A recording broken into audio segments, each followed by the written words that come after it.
Everybody in? I'm here.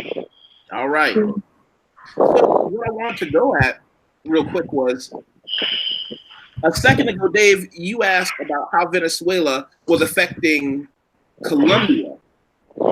Because right now, let me make sure I have my screens all set up. There we go. Because right now, AJ is in Colombia, and you were asking him about how people from and real quick, can you tell everybody what you know about the Venezuelan situation, Dave, before AJ goes back into what he was saying about how it's affecting where he is? Well, I mean, I'm not in Venezuela. I was asking AJ because he was in Colombia. What the feeling was on the ground? Was he getting a lot of people coming in from Venezuela? Were there a lot of refugees? When I was in Chile last year, I met a lot of in Buenos Aires. I met a lot of Venezuelans on the street, Buenos Aires in particular, and Chile. And I had asked the local people, who were these people, and they said, well, they were coming from Venezuela because of economic turmoil. So I was just simply asking, how Colombia was dealing with it, and he was talking about the resources, and then I mentioned about Big Mouth up here, and when I say Big Mouth, I'm talking about the President of the United States. I should not refer to him as Big Mouth, but he's talking about, he's been talking about military change in Venezuela, et cetera, and I just wanted to know, what the feeling was on the ground in Venezuela. I mean, in Colombia, I'm sorry. There we go. Adrian.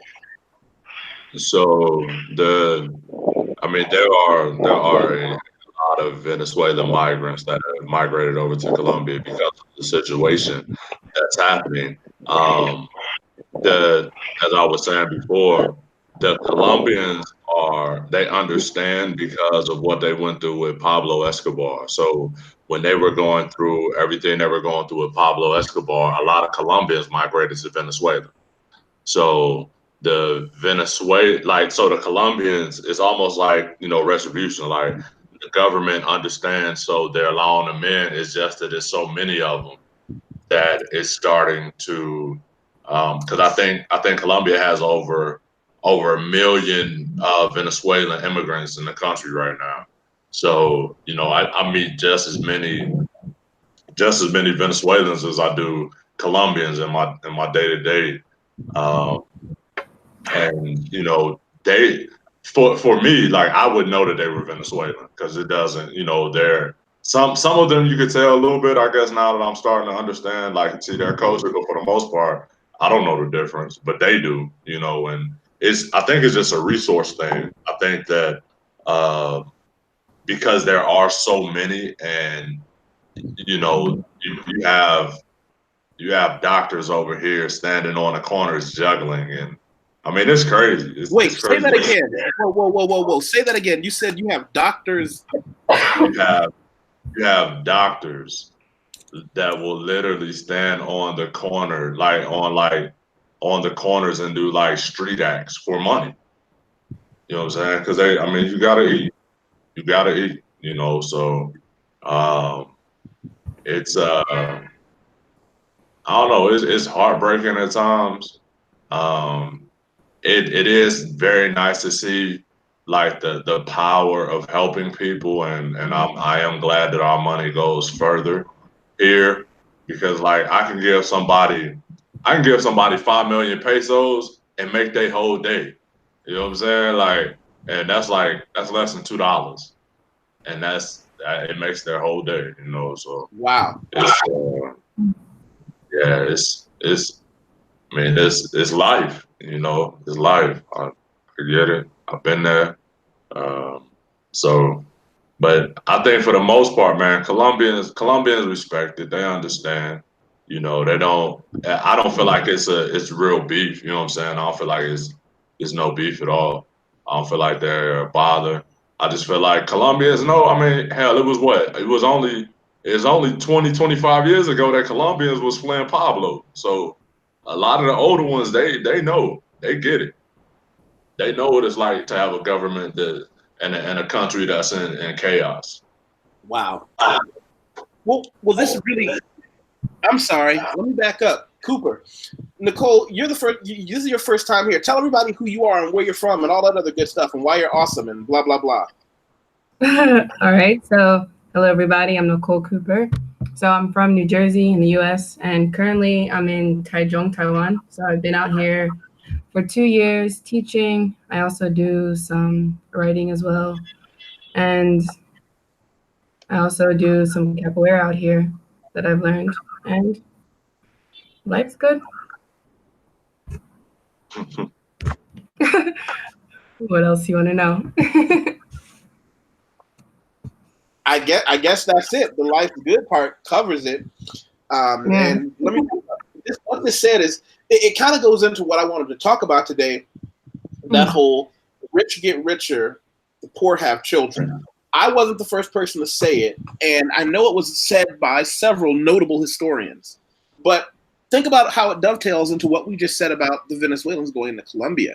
The people who are forced to move and relocate, you're not going to find as many people without children or who didn't have as many children being forced in that economic situation. And first, let me back up. Dave was talking about whether or not having so many children is a leftover from the days when, before we had technology, you had a high infant mortality rate. In fact, I read somewhere that when we read about the life expectancy of average people 100, 200, 300 years ago, what throws off the average is how many people died as a baby. If you made it past being a baby, you were likely to still be an old man, 60, 70 years old, which isn't old, but for that time. Whereas the number of children who died before one really threw off the metric. Is that the reason people are still having so many children? If so, why is it that there is a direct, straight line correlation between the poorest families in every country I've been to, United States, Brazil, every country in between, from Asia to Europe? The less money you have, the more children we have, even though you're still not on a farm with a donkey pulling a cart. So I feel like, number one, people like sex. That's number one. Like, sex is great, right? So as long as people are having sex, there's going to be the possibility of children. When you said that, it made me think of something that I remember when I was growing up in Southern Illinois, right by St. Louis, and they used to talk about how the teen pregnancy rate for black girls having babies was so high, right? But then in the suburbs, the abortion rate for white girls was just as high. So to me, it's not that the poor families and the rich families aren't doing the same thing. The rich families have the resources to get rid of the problem, or what they consider the problem, right? So it's not that the poor families, the poor and the rich do the exact same thing. The rich just have resources to take care of it. That, to me, that's it, right? And in Colombia, one of the reasons I think there's so many children is because down here, condoms cost 10,000 pesos. Dude, like, if you're in a poor country, you're not finna spend 10,000 pesos. That's like, you could eat off that for like 2-3 days, right? So you have unprotected sex because you can't afford contraception. Wait, hold on. I want to get some context. You said 10,000 pesos, so I'm gonna look up real quick what that is. Is 10,000 Colombian pesos in USD? 10,000 Colombian pesos in United States dollars is $3 United States dollars, whereas in a country like Brazil that has an amazing healthcare system, even though people who live here don't really see it that way from a global healthcare perspective, Brazil is pushing hard. You can literally walk outside of a major metro or train station, and they have these giant things with nothing but just government condoms. You can just reach in there with your backpack and scoop it up like rice in a bowl if you want one, because they are actively fighting against a spread of disease and they don't want people having so many kids. But it's amazing that something like that is so expensive when the government, of all the things to subsidize, why wouldn't Colombia say, hey, why don't we just bump that price down and subsidize it because it helps the entire country? Is that why would they want it that expensive? Is that part of a conspiracy? Yeah, I'm not that far into the government to know about that. So you can eat 10,000 pesos. 10,000 pesos is how many meals? If you and I went to grab a burger and a milkshake, how much is that going to cost us?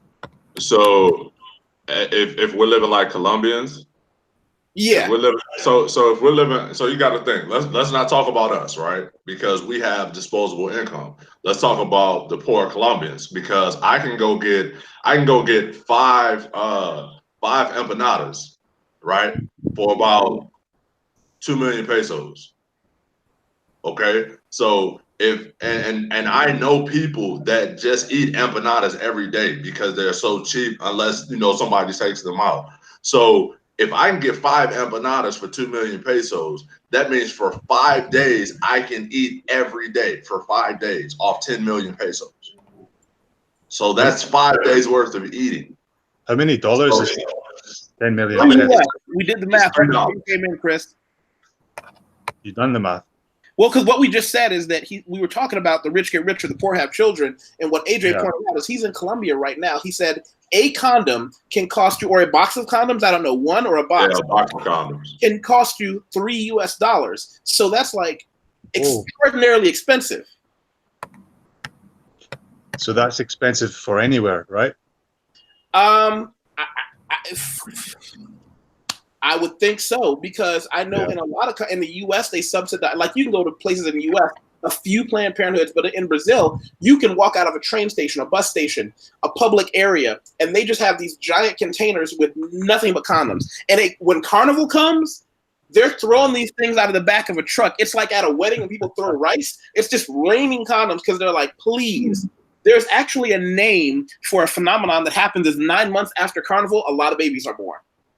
Sure, I can see that. A lot of babies are born. So the issue now becomes the rich get richer, the poor get poor. And I want to tell you my theory, and you can tell me, feel free to disagree. And I want to hear you down the line. We can actually start with the poll. One of the things I learned working in microeconomy as a financial professional, and then later on working in investments and looking at how money works and how savings works, it is never a bad idea to have fewer. I mean, from an economic perspective, people have fewer or no children are able to become, often we say double income, no kids, dinks. Your ability to influence your immediate surrounding is directly influenced by how much money you have. There's no way around that. If you manage to save money because you're not spending them on life's biggest challenge as children, you can question your government. You can say, why did this organization do this and not that? I firmly believe, and feel free to jump on me if you want to, why so many organized religions, starting with Catholicism, desperately encourage people to have as many children unrestrained as possible, is because the more children you have, the odds on any one of them getting enough education to question the systems in place around them goes through the floor. It just doesn't exist. Nicole? I mean, I could believe that, because in a lot of religious cultures, usually one of the main things part of that culture is to be fruitful and multiply. Like in the Bible, it actually says that. So people take that as an expectation. It doesn't matter how much money I make, whether I'm rich or whether I'm poor. I feel as though I should reproduce, have a lot of children, as that's how it's said in the Bible, maybe other religious texts. I haven't read those before. I don't agree with you about the ignorance thing. I think basically when you have kids, and if you're religious, the chances of your kids being religious is higher. Like you pass it on to your kids. That's how religion spreads. It's not necessarily about ignorance. I don't want to make that correlation. I'm not making a correlation between ignorance and being religious. I'm saying religion makes sure that if you have a lot of children early in life, you can't question as many things politically or in religion. I'm not questioning the validity of religion. That's not what I'm doing. That's a different conversation. We can discuss that another day. What I am saying is that any institution or system that tells you to have as many children as you can unrestrained knows that the fewer children you have, the more likely you are to put yourself into a financial situation to be able to ask difficult questions. But if you're 25 years old with 2 kids, you will always work 50 hours a week. You will probably never have enough money to save. And when you do get home from work, you're not concerned about this new government bill that somehow changes the pension that you may or may not get. Those things don't happen for people who don't have the time. And I wanted to clarify that, but go ahead, Chris. No, it's just that I agree with you fundamentally that I think religion is a money-making machine. It's a power machine. So that's as an atheist saying that. So, hope no one is offended, whatever. Yeah. That's it. That's it. I think religion exists to collect power and money. The thing about overpopulation is a big problem in religion as well. Like Mother Teresa is hailed as being this great savior of Calcutta, but she told people to multiply. She spread that word. She But should have here's been the had thing. You just said that it's a money-making institution. You and I both agree. It's easier to make money. One thing you learn in business very early in life that I've had several businesses, some successful, some not. One of the fastest things you learn is that it's far easier to make a profit on an uneducated or a poor person than a rich person. The best example I can give you, there was a time when I was looking at investing in two different types of properties. One were going to be a series of small, like I have a friend who rents these just dirtbag apartments with nothing in them. People don't even have to have any kind of documentation. He's like, if they can pay a month ahead of time, great. And the month they don't pay, he just takes all their stuff out and hoses the place down and rents it again. I have another friend who rents very high-end, very luxurious places that make a lot of money.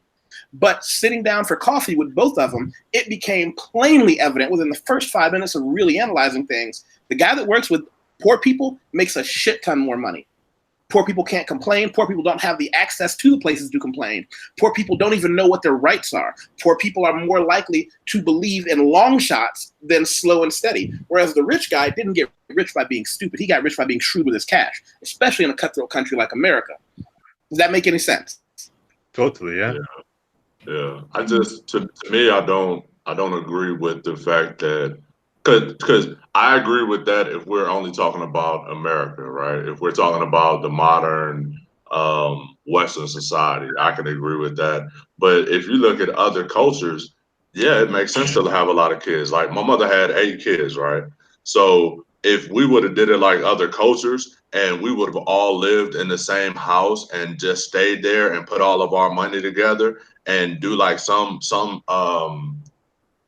cultures that I see where, okay, you stay here for, everybody gets a job, everybody lives in a house, everybody pays bills, we pay this, we pay the house off, then everybody uses the next 2 years to come up with my down payment on my house, then I use that money, you know what I'm saying? Like I've seen cultures do that and they create millionaires out of each other. So yeah, it does make sense. If my mother had all of her kids living in one house and we were all putting our money together, like the money that we would make collectively would shit on everybody, right? Because she had 8 of us and all of us are very capable. All of us, well, most of us are working, you know what I'm saying? And my sister's making 100, you know what I'm saying? My brother's making close to 100. I'm making close to, like if all of us put that together and was disciplined and didn't have the American mentality of once I turn 18, I'm out. We could have changed the whole dynamics of our family like I've seen so many cultures do. So I don't agree with that. You know what I'm saying? Like in the US, yes, I totally agree. But in other countries where I see them work together, where I see them have the prudence to think ahead and be like, look, everybody's going to support you to get through college. Once you get through college, you're going to support them. Then everybody's going to support you to buy a home. Once you get your home, then you're going to go back and support them. If you do that, you change the trajectory of your family, and having more kids is beneficial. Yeah. I don't know though. In those cultures, like I think of maybe Pakistan, India, because in the UK we have those examples exactly as you said. Like the cousins would live in a house with the grandparents, with the parents, and they would pool their money, maybe open a shop. But I don't know if that culture creates entrepreneurs like the United States, like taking chances, going out on your own until you have like a team under you. It's just a different mentality, and you can get a lot of money out of it. But I think for an entire culture, maybe it doesn't create the same wealth as the United States. Well, I agree that it's a different culture. I mean, the United States, an unfortunate reality you learn traveling the world is no one is nearly as vicious as an American business person. At the same time, that viciousness is why America is one of the top, 2 leaders of innovation in almost everything. You don't find a lot of other countries producing the things that we do. But going back to what you said, AJ, about having everybody living together, it's what's stopping it? What stops it from happening? I still believe it's the culture, right? Because and like the cultures that I've seen that have successfully done this, they've started putting that into the mindset as a child, right? So you already know that your responsibility, your duty is to uplift the family because of how we were raised. Like at hell, I know by the time I was 10, I knew when I turned 18, I had 3 months after I graduated to be out my mother's house. Like I knew that, right?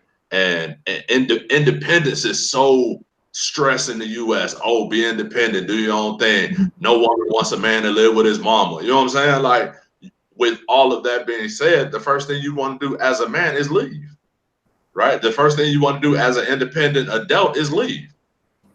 So it to me, it's not a brainwashing, but it is an environment thing to where that's what we teach. That's what we When we talk about culture, and I understand what you're saying, isn't it another cultural phenomenon that the people who are the most financially successful make absolutely certain they limit the number of children they have to 1 or 2, they have them later in life? And I think you gave me part of the answer. When they did that survey in, I don't know what state it was, but they found out, they said that the black girls had a high birth rate, but the white girls, and I'm speaking in generic, had an extraordinarily high abortion rate. They do the same things, but in their culture, the crime isn't having unprotected sex. The crime is having a mouth that you can't feed that could screw up the family dynamic of wealth.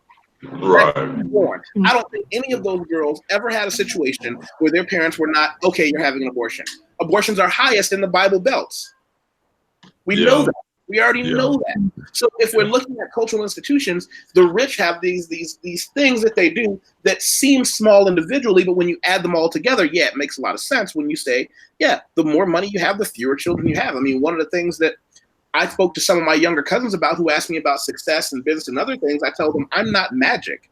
There are a few small things I did. I have a couple of advantages. I'm a man that is educated with no children. With no debt. It's hard to fuck that up. Like you get the whole bag when you can do that. But you don't know that if that's not what you've seen. And I have friends from places where the concept of having a child, especially a child out of wedlock, I mean, you can fuck as many women as you want, but having a child, that's the sin. You can pay for as many abortions as you want. Having a child, well, that can screw up the family wealth dynamic. Because there's only one true freedom, and that is economic freedom.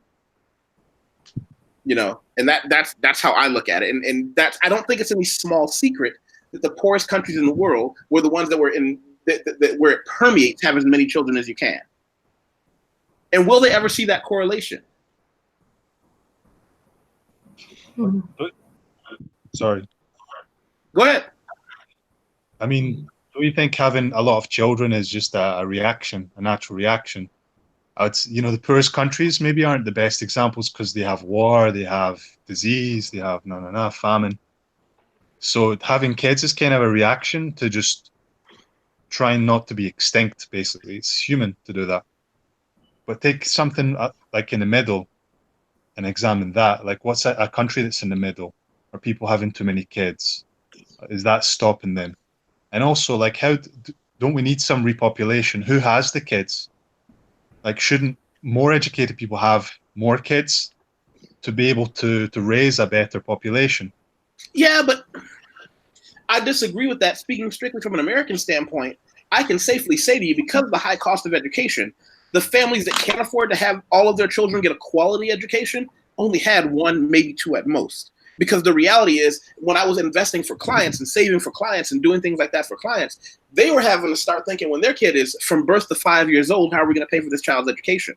And the cost of life and the cost of education is so high and going so quickly that they knew if they had more than 1 child, the odds of them now ending up with 2 children that all have a lackluster education and just screwing up everything was fairly high. You don't get to have it both ways. Like, you can't separate that correlation of the wealthiest people having a few. There are only 2 people that can have a lot of children. People who have almost no money and people who have wealth levels of like monarchs, because they're the ones that don't have to care about education and their parents' well-being later. I mean, there's a reality that my clients have cried in my office when they had to know for certain that despite the fact they had a combined income of 80, 100,000 US per year, they would have to choose between saving for their child's education or their own old age. That's a terrible thing. You're right. Not why that might happen more than one. Oh, I'm sorry. Go ahead, Nicole. So would your opinion change for countries where the cost of higher education isn't as expensive, like some of the European countries or in Scandinavia? Would your opinion change or no? Well, I'm hesitant about, and everybody can jump in on this if you want, but I'm hesitant about using countries like Scandinavia, because whenever we start trying to translate the economic situation of enormous countries like the United States, Brazil, India, China, to tiny, tiny countries like the Nordic countries, it just doesn't work. The math doesn't work. You can't scale those social issues.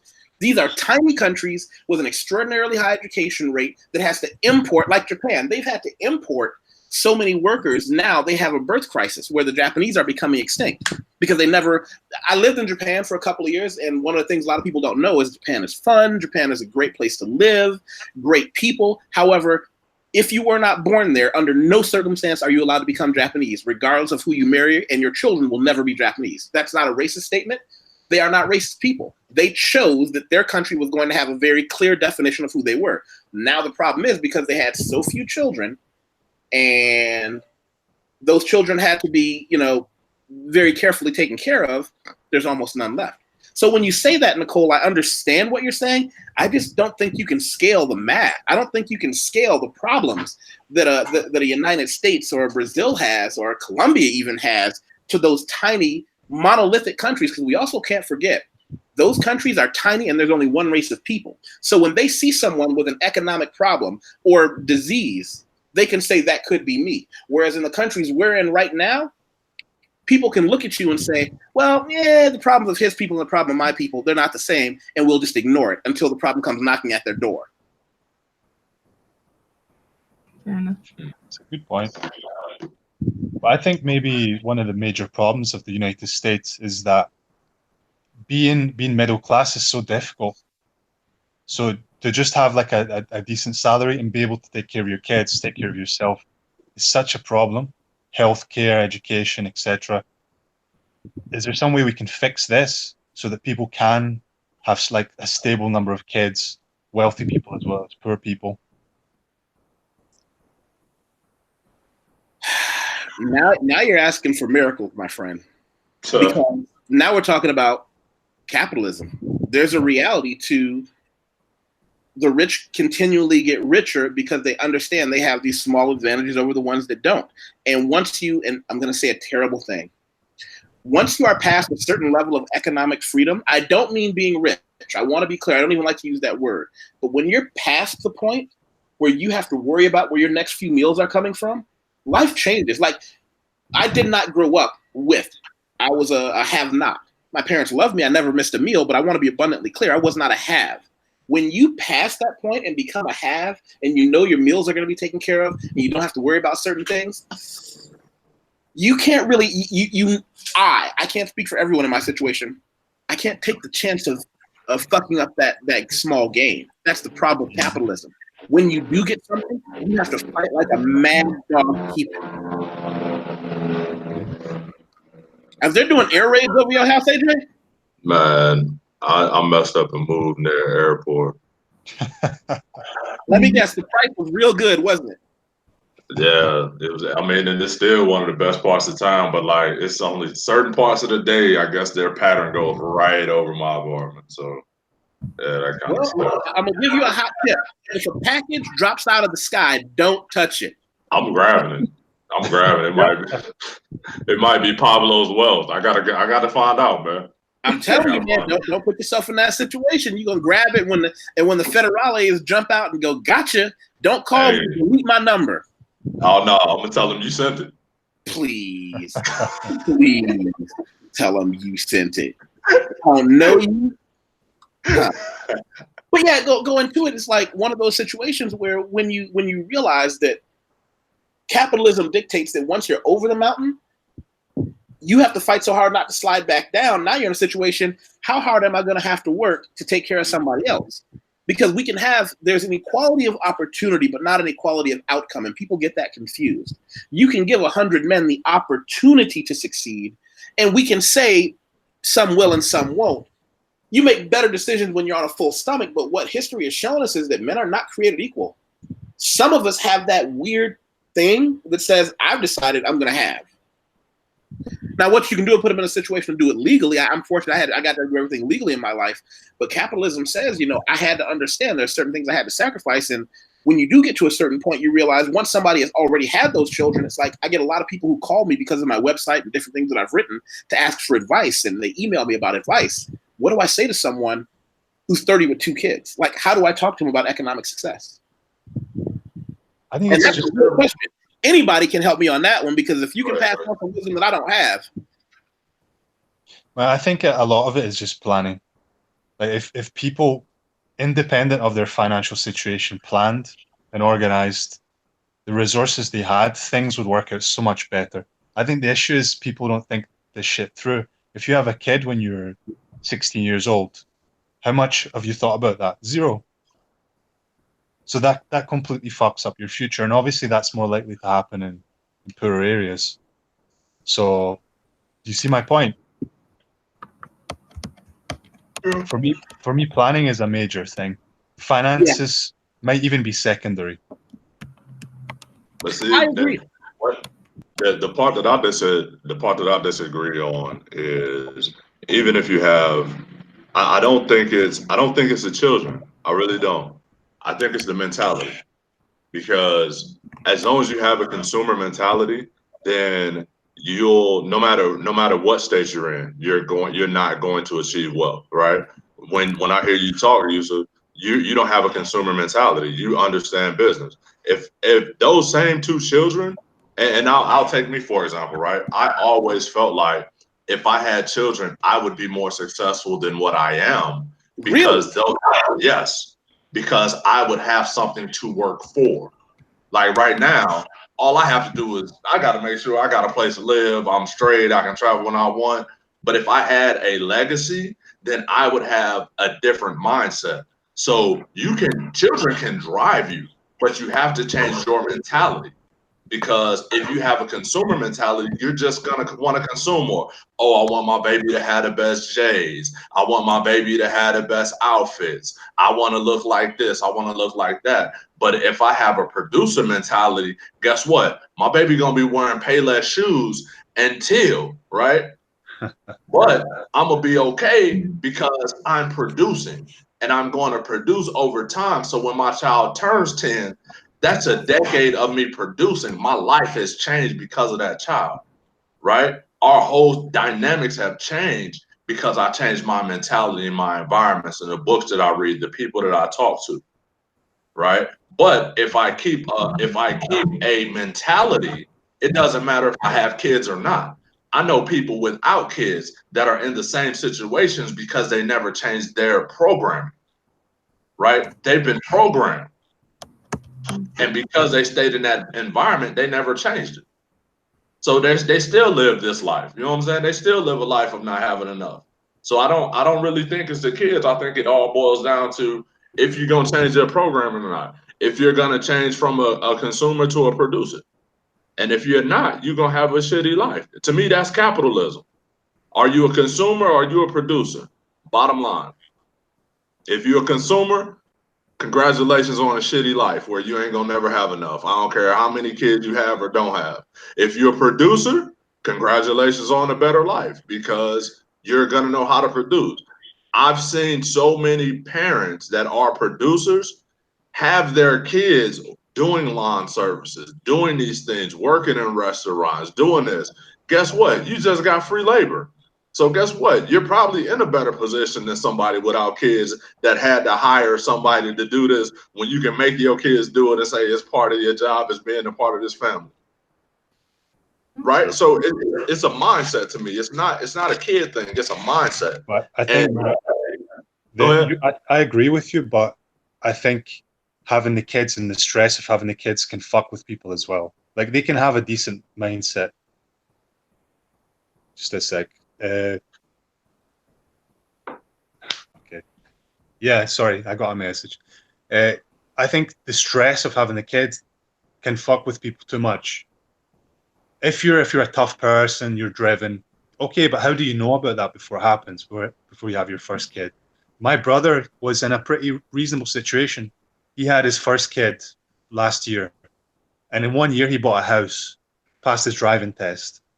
He got 2 promotions in his job. He's earning like decent bucks now. And I think the kid was there as the fire under his ass. Yeah. It grew up, you know. Yeah. That is all a mindset. To me, that's why I said I disagree, because I feel like it's a mindset. No matter what your situation is, you can have an excuse for why your life is like it is, but that same why for your detriment can be the same why for the fire in your ass, right? It just depends on. Well, you said something, and it's interesting because Nathan just popped in. Turn on your camera so we can see you. And Nathan, I'm going to fill you in on something AJ just said that I had an opinion on, and I wanted to ask Nicole, but I'm also going to ask you the same thing. AJ said something interesting. He said he felt as if he would definitely do better in life if he had children, because they would give him that motivation. There is a quote that I read, and I want to be clear. I didn't come up with this, but I don't know who did. So if anyone can help me figure it out, I appreciate it. He said, a man needs very little. And one of the things I always thought about was, yay, it's good to be a man. I can throw my bag over my shoulder.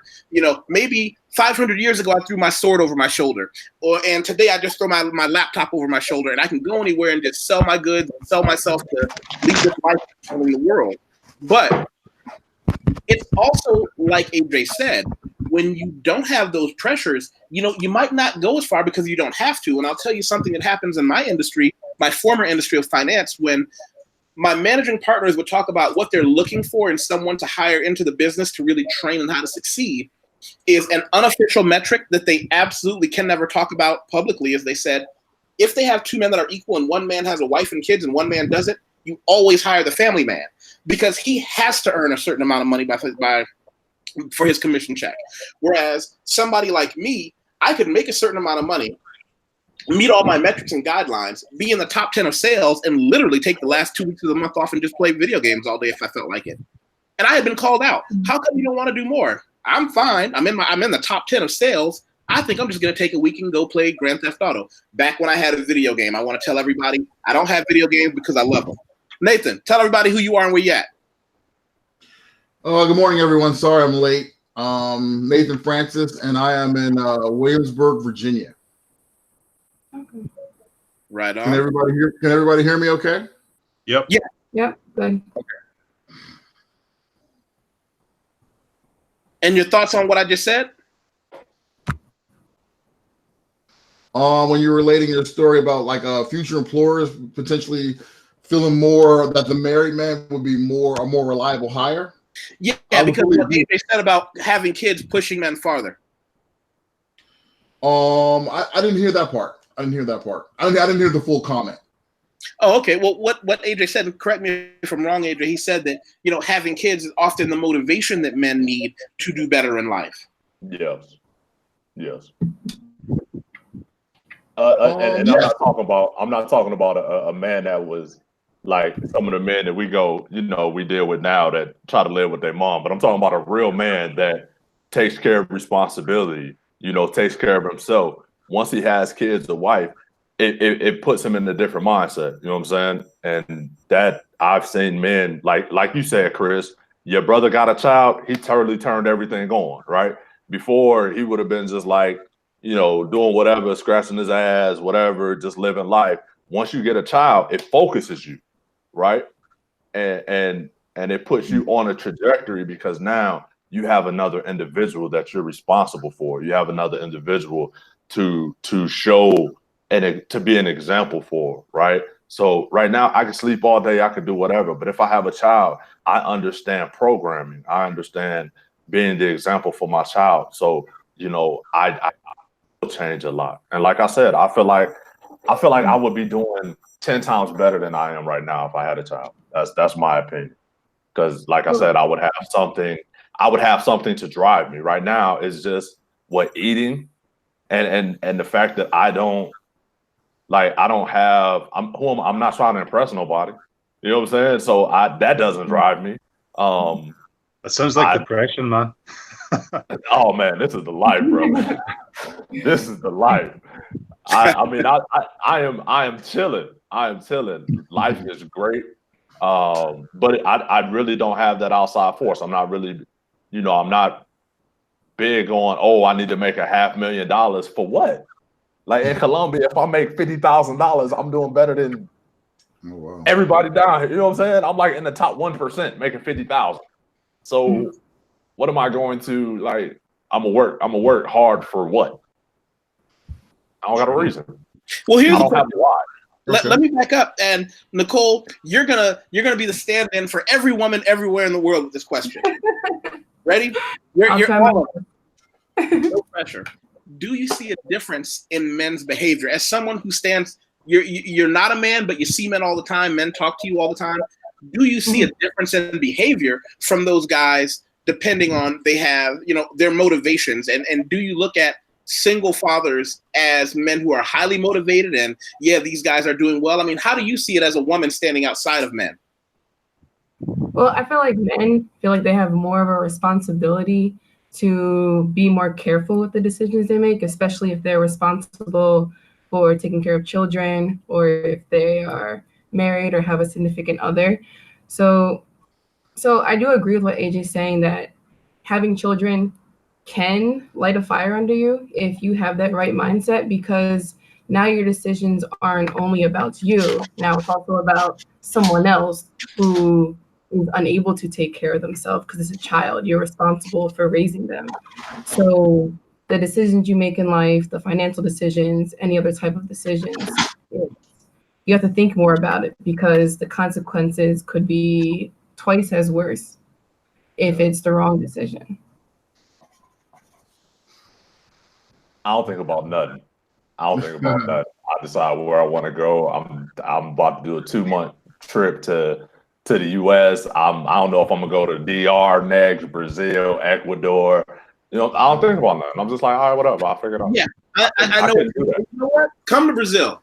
We'll have some offline discussion. Come to Brazil. Okay.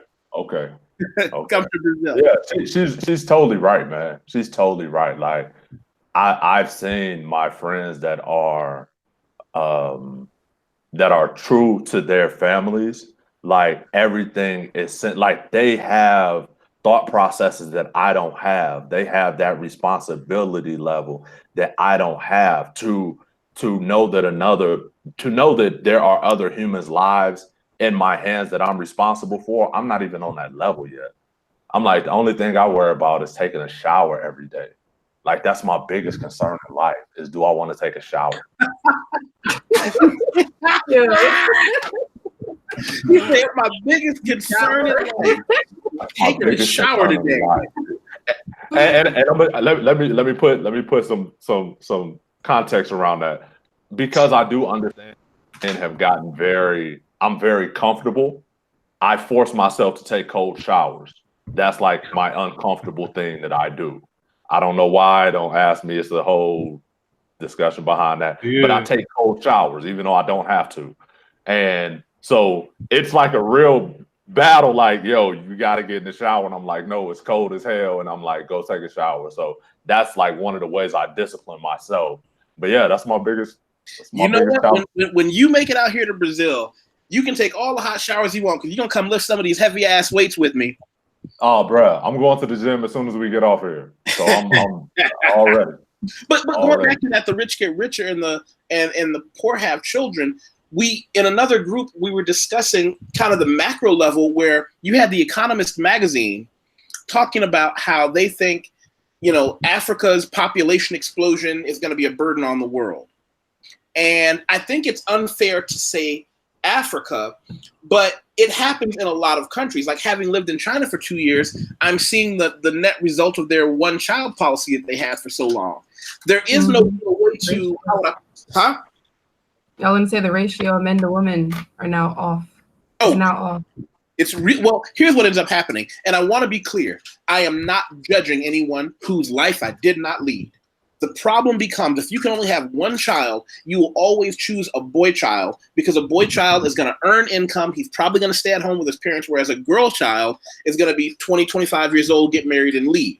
Girl children get pregnant. So what ends up happening, often if someone was pregnant and they found out it was a girl child, they would have an abortion. So there are so few women now that the women who are there are often turned into a commodity, for better or for worse. It's turned into a situation where, women in some areas are in danger, and other women, it throws off the social balance in a horrible way. Because Dave, and I hope Dave comes back. I saw him leave. I don't know if he's going to get a chance to come back. One of the things he talked about is, we have situations that are either true or de facto harem systems where, of course, the more money you have, the more women you can have. That's been true of every culture, everywhere in the world. One of the axioms I live by and that I write about sometimes, and people have these huge discussions with me and then get angry when they find out I'm right. I said, women would always rather have part of an amazing man than all of an average man. But amazing doesn't just mean rich. It can mean anything at all. But you're in that situation. So now you're that guy whose family did save up some cash. Maybe you do own a company. Well, that guy can have 3 wives. Whereas I had friends who were decent men, high income earners, engineers, who understood at the age of 30, they will never have a wife. And that fucks up the social order. Because now there weren't enough kids to go around, yet China had to make that decision. Again, coming from a country where we never had that issue, when you find out the history of China and the starvation and what happened after World War I and World War II, when you realize their country was like, we either have to take some tight controls or we just all die. There is no good answer. So are you talking about the one-child policy, or they decided that, okay, so they were growing at too fast a rate, even after World War I? Yeah, China was China historically, you got to remember, the China that we understand now as a respected enemy is fairly recent. The Chinese were very insular. They weren't really about screwing around with other people. But as the world became a smaller place, they're subject to outside influences, and then wars come, and then you had European invasions and Europeans forcing in things like opium. It can really screw up your entire world. People also think of China as a monolithic country. They forget China's big because there were other nations. They just looked at them and said, you're Chinese now. It's really scary if you look at the population growth over the last 50 years, because it took it took hundreds of years to get to 1 billion people, and now we're at 7 billion in less than 100 years. That makes sense? Wow. Yeah. Yes. Does anyone have any? Let me think. Maybe I should pull some numbers on that. But you're right. It's a terrifying situation to realize that we're growing so fast, and we know we have a finite number of resources. What is the answer?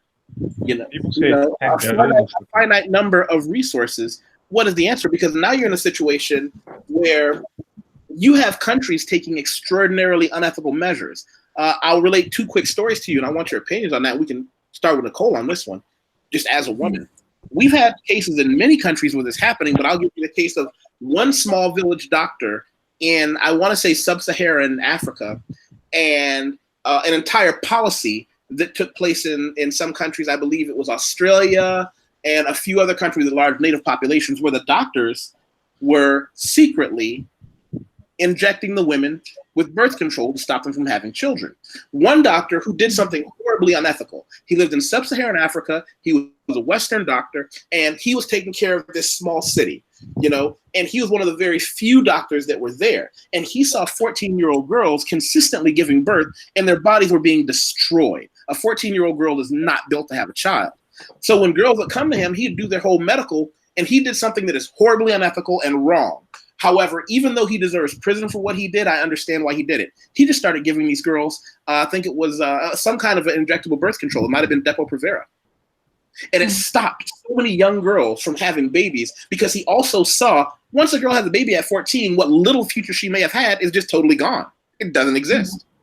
And then you have giant policies where they had entire groups of people even in the United States, women were given the option, we can take time off of your sentence if you have your tubes tied, which is against so many human rights ordinances, it's not even funny. But if you're poor and uneducated, you don't even know it's against the law.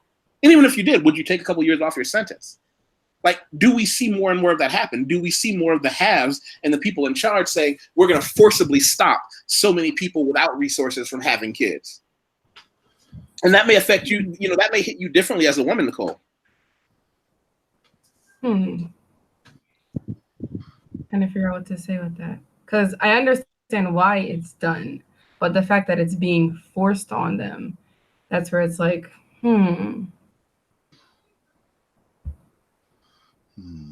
Come back to me. I'm not sure what to say with that about it right now. It's pretty shocking. No pressure. Nathan? Yeah. I wish I had more clear data and facts on it. I mean, we all agree that the population is growing exponentially, and we're always hearing that there's dwindling resources. But I wonder how much of that is also due to not dwindling resources, but how the resources are being allocated. Meaning, are they being allocated more along an equalitarian basis, or as you say, the rich get richer? Are they acquiring more of the resources and simply wish to how they're being distributed? Is that more of the problem? I know that's not the complete problem. It wouldn't make any sense, but that thought keeps occurring to me in the absence of absolute data of, like, say, how soon we're going to run out of realistic resources for the number of people on the planet. I've heard a statistic saying the maximum number we can have is 10 billion because the planet can support that, but no more. And that's including good policy, wealth being distributed. But I think that's been happening over the last couple of decades. The poorest people on the earth have been getting less poor, if I'm not mistaken. Does anyone know? Yeah. Not So sure. the absolute poverty, abject poverty is becoming less of an issue, probably because of policy and technology and stuff. But I think sort of scientists have calculated that trend can only continue to 10 billion people. But personally, I could see less people on Earth. Not selecting anyone, but I think just for the strain it puts on the planet, we could have 6 billion stable. And see, I guess, Chris, I'm a little different from you because I can see more people on Earth because you look at how much we waste, right? If it was a law saying that we shouldn't waste as much as we waste, I remember being I was working in Atlanta in the aquarium, and we would have huge parties, man, and like the food that we would throw away every night would probably feed, half of Atlanta. You know what I'm saying? Half of the poor people in Atlanta if we didn't throw it away. Right. So, and then I look at places like Vegas where they just, you got waterfall, you know what I'm saying? Like all these resources. We don't need all that crap, man. You know what I'm saying? That's for wealthy people to go distinguish themselves as having more. But like, if you think about what we really need, if we just went on a need basis, I feel like the earth could support so many more people. It's just that look how much stuff that we use that we don't need. And I'm a minimalist, so I'll go ahead and put that out there, right? So I know everybody has their own different philosophies, but I look at what my true needs are, and they're so small. Even if I had a family, they're so small that the earth, I feel, could supply that if we stop wasting what we have. I feel like we just waste it. So yeah, of course it will run out if we're doing all of this wasting. But even the U.S., Trump says like, "Oh, we're full," and I'm like, "Yo, have you ever been to Wyoming? Have you ever been to South Dakota, North Dakota? Have you ever been to Iowa? You know what I'm saying? Have you been to certain parts of Illinois? Those places are completely empty. We're not full, right? The U.S. has a lot of space for people if we allocated our resources properly. We just don't." Well, let me back up for a second. We have right now a couple of people who've left some interesting comments that I want to address on the side comment section. Because Lillian said, "Are we saying that Thanos was right?" Which is, Yeah. you know, when she says was Thanos, are we saying that Thanos was right? Ooh, I don't think so. But people like Joseph Stalin were Thanos. In reality, you know. Yeah, they were. And that's a reaction to population increases and resources being strained and political ideas not matching. That's what human beings do. So I'm anticipating that in the future. Well, okay, and Erica, let me read you what Erica said. Overcrowding is a myth. We can fit everyone in the world into Alaska into high rises. We have vast parts of Africa, America, and South America that's still empty. Overpopulation is a myth. Series. Book is a great series. I don't quite know what that is. She says you are equating everyone living like Americans, and that's not what's happening. In the U.S., the poor are having less children, the wealthy are having large families. I don't know if I agree with that last one, but I will say she's right, and she's kind of with AJ on we're equating everyone like living like Americans in this overconsumption lifestyle. Which I do agree. That's what too many of us are doing. But we do need water and we do need food. To grow beef, even vegetables takes a lot of space. So I think the idea of we can fit everyone into this small space, it's not practical for many reasons. That's my opinion.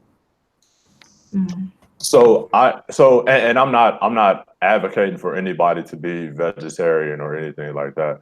But if you think about the space that it takes for the meat industry, if you got rid of half of that, the vegetable industry wouldn't have a problem, because half the freaking vegetables are used to feed the cows and shit that's, you know what I'm saying, taking up that space. So if we weren't such consumers of all of the meat products that we use, I don't think that even that would be a problem.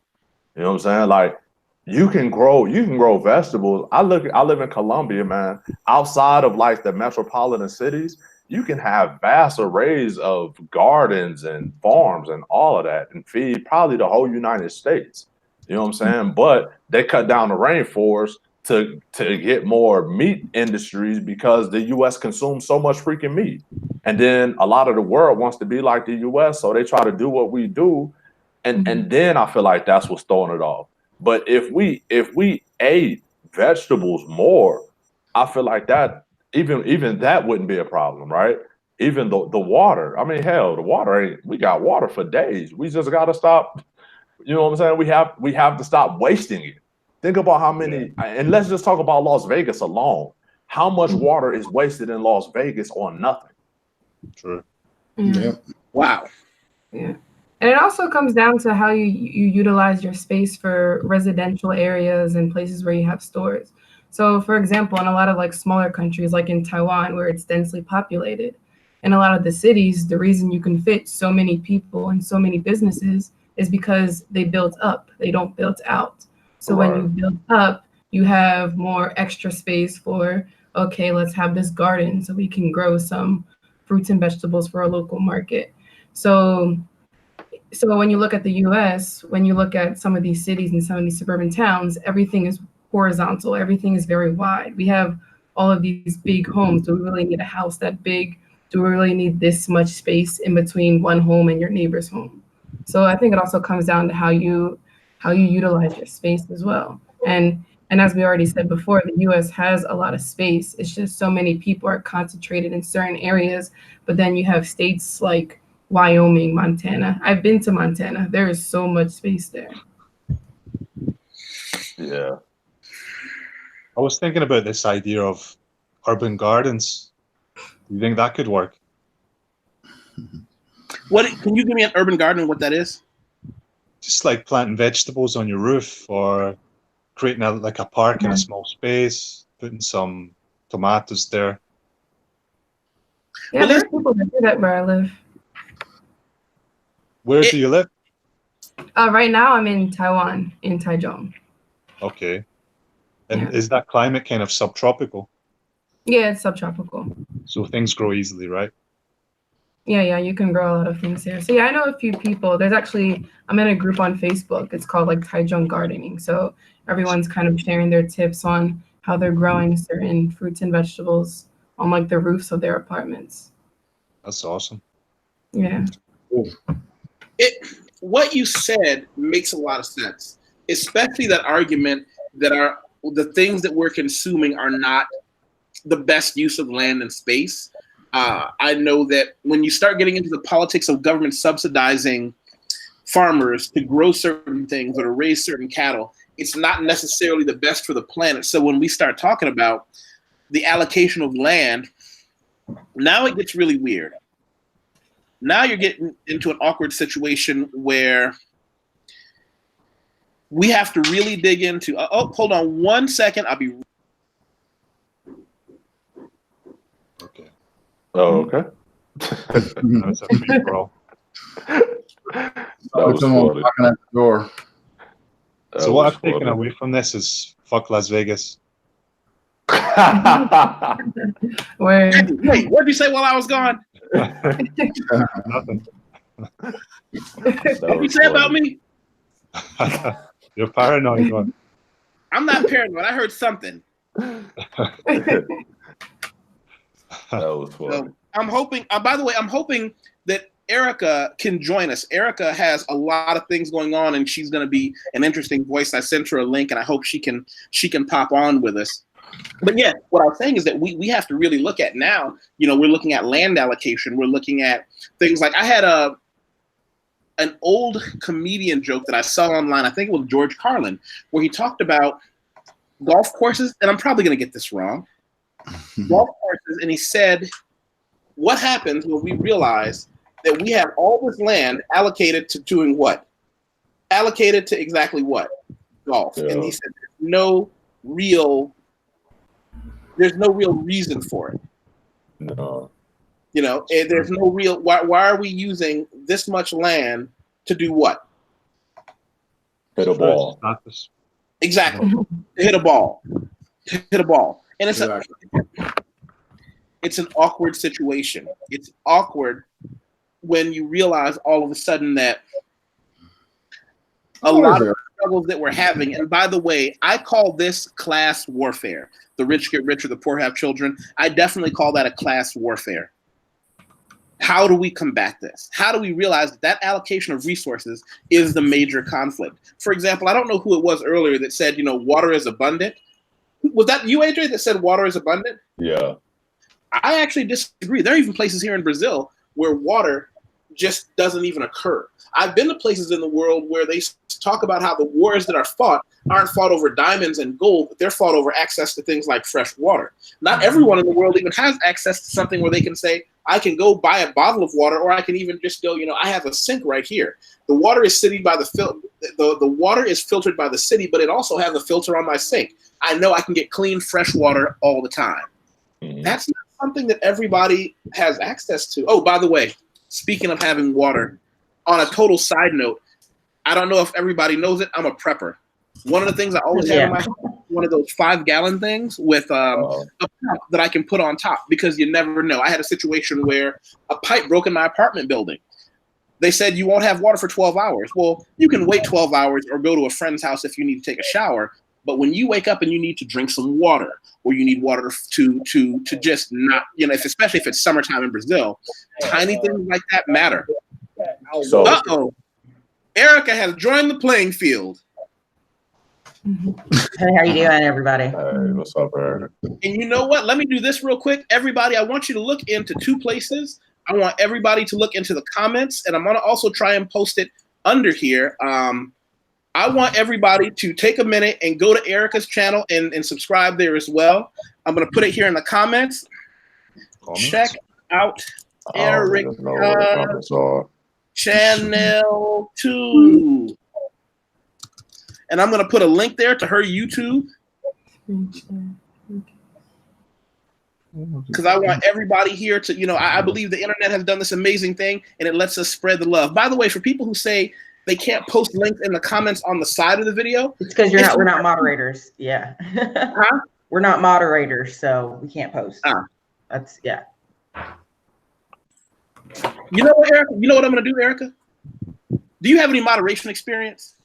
I do, but I actually can just share my screen here with this Google Hangout and show you the different links I was talking about. I'm going to make you a moderator on my channel. Feel honored. I I don't know how to do this. So I just posted on both. Erica, did I just make you a moderator? Hello? Yeah, I think you did. You got it? You're a moderator now. So I also put check out Erica's channel too. You should get a little thing next to your name and feel all special. Tell everybody listening who you are, how awesome you are, what you do. Show them your T-shirt. Because we talk online, but yeah. So long story short, been like a 6-figure YouTuber for like 4 years now. Have a channel with 30,000 people on it. Have an investment group. We invest in trucks and real estate. And what's crazy is I'm a part of a group who they're actually writing a book on what you guys are talking about right now.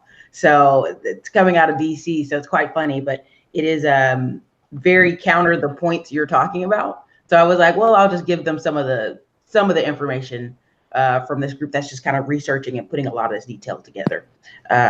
Long and the story short, YouTube's a very powerful engine, and I always recommend people use this engine not only to do meetups like this or talk like this, but actually meet offline.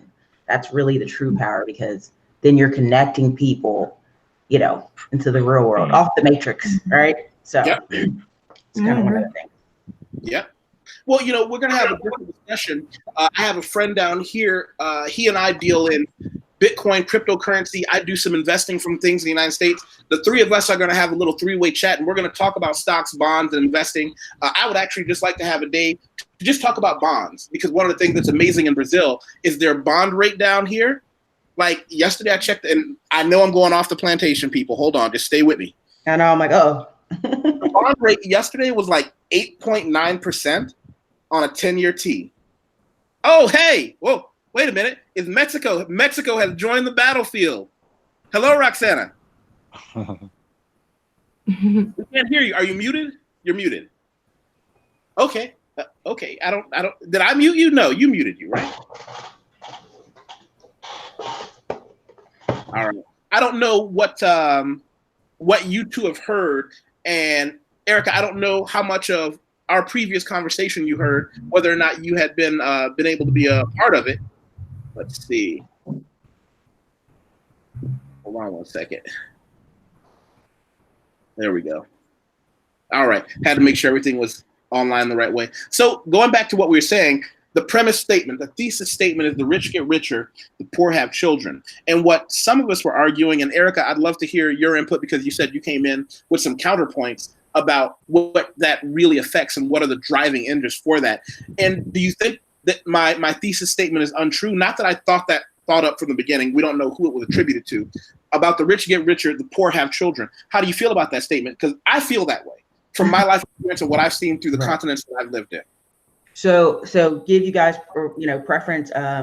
My grandparents were served in the military. We lived. My father was born in Japan. They lived in Japan at 7 years. Actually lived off base and did some, unique for the time for Black people at the time. Then also both my parents served, lived in Germany, lived in Alaska, have multiple family members living in Italy right now, some living in Spain by choice because it's so cheap. Then also, lived in America, lived in Alaska. That was part of my joke about Alaska and some of that research. So lived in multiple places, traveled for like pretty much every island you can think of as a younger kid. The thing of it is the people who are writing this current book are hitting on every point you guys just hit almost, right? So the whole richer getting richer, and there's a great book that came out 4 years ago. It's called Average is Over. This is by Tyler Cohen. Okay, so what's funny about this book is it's talking about how people are doing average things in America, but not getting that same results, right? That same lifestyle, that same what we would say middle class America. And people attribute it to, well, it's the resources. We don't have enough resources. When really, in context, that if you look over in different parts of Africa, different parts of Mexico, you go past Mexico, South America, where people are kind of leaving, trying to come to America, it's a little bit of a combination of stagnation and new levels of what middle class looks like. Now in America, I'm just so excited for the next census. I know it sounds weird, but essentially what they were showing is on the track is 28% growth in the Hispanic community, 25% growth in the Asian community, and that's a combination of immigration and births. And this is the United States. 9% growth in actual American Indian community, 8% growth in African Americans, and 2% growth in white America. Now, what's actually happening, if you look at the numbers, if you look at the data, I definitely want to share some of those links. You have the lowest birth rates in 20 years out of Hispanic children, teenagers per se, and Black teenage girls. The lowest in 20 years. They're having the highest graduation of Black and Hispanic children that they've seen in 20 years. So it's almost like we're coming to the end of something and we just haven't been paying attention, right? You don't see a ton of young Black kids who are pregnant unless you're talking about sometimes parts of Mississippi and Alabama. Even the data is showing that. Now, on the reversed end, they're showing these millennials getting married way later, starting to have births way later, okay? So, and millennials start anywhere from 24 to 38. So you got some old millennials, okay? Then on top of that, the study was like, who are these people? I think you muted yourself. Who are these people having high numbers of children? So they started doing tracking. Back up for a second. Give me that millennial range again. Hold on. Okay, so you have millennials start at 24 to 38. Then you have the next generation is 39 to 51. 1939 to 1951. Yeah. So because, right, okay, give us that preface, because I when you said that, it sounded like you were saying ages, so I want to make sure. Okay, so make sure it's clear. So right now they've been tracking millennials, trying to see like, oh, let's see if they're having a lot of kids, let's see if they're getting married. And of course you have this big swatch of millennials who are doing what? Staying with parents, kind of not having kids, the roommate situation, and you have older group of millennials having those babies. And then you have essentially the generation, what we'd call grunge Nevada generation, the one right before behind us, who are 39 to right before 51. So they got squeezed right there before baby boomers. And they were, you know, what we call the generation that kind of got left behind, but they were the 1990s, the Clueless, the Nirvana. If you're American, you kind of know some of those terms, right? Essentially, when they started studying these groups of people in America, what they realized is the people who were having 4 to 6 kids, they thought, okay, it's going to be poor people. No doubt, it's going to be poor people. They actually looked up and realized it was the ultra religious and wealthy families. They realized they were finding them in Hasidic Jews. They were finding them in New York, in these wealthy Manhattan neighborhoods. They were finding them in Dearborn, Michigan. If anybody knows anything about Michigan, Dearborn, Michigan is 90% Muslim and Arabic community outside of Detroit. So you think of Detroit as Black, but Dearborn, Michigan is the suburb right beside it. Is 90% Arabic. Okay, you're talking about other parts, Utah, of course. You're talking about parts of California, and you say, well, what's going on in those parts of California? Mormons. Okay, then the increase you saw in American Indians came out of actually 10 particular tribes. Those 10 particular tribes were tied to, you know, resource based towards California and near Oregon, where they're having high numbers of kids. And so if you actually dig into the data, many people are having low numbers of kids out of wedlock. Like, it's like, yeah, you may see girls who are having babies, but they're having one, right? Or instead of that, you know, that model we think in our head, it's some single mom with 3 or 4 or 5 kids. That's actually not what's happening. There's several people who are having one child, and then there's several people who are having 4, 5, and 6. But when you actually dig in the data, you're talking about Asian families. I'm actually here in Texas. So you're talking about a high number of, I actually go to one of these type of super wealthy churches, a lot of white, a lot of engineers, a lot of scientists there. And on average at this church, they have 4 to 6 kids. And we kind of laugh and joke about it. And I said, I just looked at it, I realized, I'm like, who are the book? And there's an average at this church, they have 4 to 6 people that are having about it. And I said, I can hear getting echo from somebody, I think. So I'm getting a little bit of feedback. Let's see where that's coming from. It was, I think it might be Tiffany. Sorry. It's gone. Sorry about that. I had YouTube playing, and then I had to click off. Sorry. For everybody, when you're not talking, go ahead and mute yourself. Just don't be like me and forget you muted yourself. Also, this is also really important. Just like I try to share everybody else's channel, go on Facebook, click my link, and share it on your feed. You know, so we can meet more interesting people. Share it on your Facebook or share it on your Twitter. But I want everybody to pop in and do that. Okay, Erica, what part of Texas you live in? So right now I'm in Austin, Texas, but I'm actually, people think about it. I'm from a farm family originally in the Carolinas who, grandma came out of 14. Then grandma has 7. And out of those 7, everybody in the family has a very few. And then only the ones who were still married in the military service had more. So my mom had 4, but it's 3 of us now, brother passed. And then my other aunt had 4. And it was like, man, y'all have a big family. And I start laughing because I'm like, if you actually look at the projections of Virginia, North Carolina, South Carolina, these families that came out of 14, like one of my uncles has 14 siblings. Another uncle that my aunt married, he has 25 siblings. You don't have that anymore in America. You don't have those families. Those families only exist in very isolated sections of religious communities and very wealthy people. And I wasn't being funny, but like I do live in Austin, and the church I go to, when I tell people, they go, oh, you go up there, huh? And it's kind of funny because they think we have this huge kids center. And it is, if you go upstairs in the kids center right now, it's like a little piece of America. I go upstairs and see the teenagers. We have at least 40 Korean and Asian American teenagers because our church does a lot of adoption in Africa and Asian countries. Right. So then we have this high number of Black and Asian kids upstairs. Then we have a high number of families who have 5 kids in a row. And if you talk to the guys, oh, I'm in real estate or I'm in investing. And what was funny, when I got called in to help contribute to this book, I looked up and said, oh, crap, I'm a part of that number because of who I'm sitting, the church I'm sitting in, and the actual demographics of the places I go to. I actually see what they're talking about. So it was just some counterpoints, just because I know a group of people putting a book together. And if they were closer to being done, I would tell you the name of the book. But no, that's cool. I was asking because I'm flying up from Columbia to Austin May 21st. So yeah, I'll be in Austin for like a month. Austin's amazing. You'll like it. I mean, you'll see why they're going to call us San Francisco here pretty soon. You'll see. So wow. Well, going back in what you said about those demographics and things changing, something that was said earlier that you missed on, and I'm always going to keep coming back to this because I think it was a very relevant point. I believe it was AJ, who's just been dropping gems since his first time visiting. He said when they did a survey of stereotypical, we're going to use a giant word here that doesn't mean everything, but we're going to use these generalizations.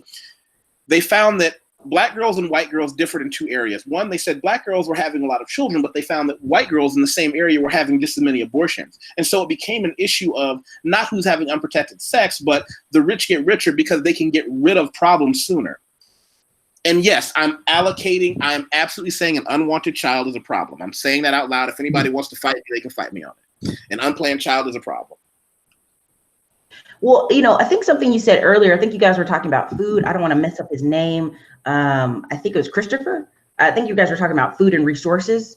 I thought what's funny is, in New York right now, the upstate New York, they just had 21 milk contracts canceled because, it's been such this big push against milk. It's been this big push for almond milk, coconut milk, all these other type of milk. So they have over 21 mass farms who have these, massive, cow farms in New York got their contracts canceled. So literally the farmers are like, what do we do with these cows if people don't want milk? So I think you'll see some of the changing of even the food industry as we change what we want as Americans, what we change what's popular. So a lot of the resources argument is, we can get rid of, there's farms we can get rid of. If you think about it, like there's places that, do not want milk or do not want beef or do not want a particular type of beef. We're trying to go more towards organic. But you also have to notice what happened in the Carolinas the past 3 years. Smithfield Farms got bought up by Chinese conglomerates. So all that hog products, all that bacon, that's going to change. That food is eventually not going to stay in the United States. It's going to go to China. And so they don't eat the same type of hog we eat. They eat lean hog. So a lot of the, farms that you see in Virginia, North Carolina, and South Carolina, they're going to change. So. Wow. But I don't want to hog up your time, but I said it because I thought it was like, they're talking about this topic, and I'm like, I would love to tell you the book title. Well, one of the things that I really enjoy about when we talked about having YouTube as a medium is it allows for people to have long-form discussion about issues without being pressed for a commercial, or I have to do this, or I can't say that. You can pretty much dig into an issue and allow everybody to get their piece in, you know, and I want Tiffany, jump in, Tiffany, tell everybody where you are and who you are and all that good stuff, because I want to hear your input and where you came into the conversation. Hi, everybody. It's evening over here. I live in Greece, so I'm in Athens. Yeah, so I work for a high school that travels the globe. I'm the school counselor, and I jumped in when the queen, Erica, was dropping all sorts of gems. I'm like, I don't even know if I belong in this conversation. I just know that it was happening, and so I figure I can give my 2 cents. When I think about it, honestly, I came in the middle of Erica's synopsis of her research and the book that she is a part of. So I don't know what was already spoken. So maybe if you can ask me something, maybe my opinion on something that wasn't already shared, or re-ask a question so I can share my thoughts. And a lot of it is— let's go back to the beginning. The thesis statement, okay. The rich get richer, the poor have children. Yeah, I mean, I think that's true even in my own life, right? So when I look at 3 generations of both my parents have 12 siblings. And then so both of my parents have 12 siblings, but they were growing up in Virginia and South Carolina. They were living on farmland. They had children as a means of survival. And so I don't think the poor have children because they just love having children. I think sometimes it was out of necessity. I think it was out of need, and having workers. And if you look at both of my grandparents, they have 2 waves of children. So they had one wave that were older and they were able to work, and they were also able to babysit. So my grandparents weren't necessarily watching my parents and my aunts and my uncles. They assigned those roles to other people. But unfortunately, because a lot of them didn't finish school, they didn't finish high school, or even some of my dad didn't finish middle school, it was because he knew he had to work. So I think that cycle just continues to occur where we don't look at long-term, we're looking at short-term. So I'm gonna maybe speak from my background of psychology, and I think about like Maslow's hierarchy of needs. And so whether I'm thinking about my parents, whether I'm thinking about when I was a school counselor in an urban area in the US, and now even as a school counselor at a private school that travels the globe, we're 100% need met. So we have a range of socioeconomic status, and you can see the differences of where students want to go post high school based off of their own personal situation. And so I think, if you have the opportunity to think about the top of Maslow's hierarchy of needs and self-fulfillment and self-actualization, you have the ability to find your passion, to journey around and do sorts of things like college. Like college was a white male opportunity to explore, right? At the end of the day, when we look at like the birth of colleges, they didn't need education. It was just an opportunity to have this new kind of range of ages called emerging adulthood. That's what we call it now. But college was not necessary for a job. These kids had jobs. These white males had jobs already lined up. They were just going to explore themselves. And so if you don't have the funds, like my dad, it was either, okay, I go to high school, graduate, but still not really be able to read. What's the point of that? I might as well work for my family now. That way that immediate gratification can be satisfied with not like things, right? But like necessities, like food, helping with shelter costs and like clothing for his siblings. And so that's kind of what happened. And so even for me, I haven't had children yet either. I'm in my mid-30s. But it's because I'm still, enjoying life and finding things that I love to do and taking care of my own passions. And so I'm able to kind of put that to the side. And kind of back to what Erica mentioned about having resources. Like when we think about the number one group of people that utilize Planned Parenthood, right? The face is always like abortions are Black and brown girls, but no, it's actually white women, middle-aged white women.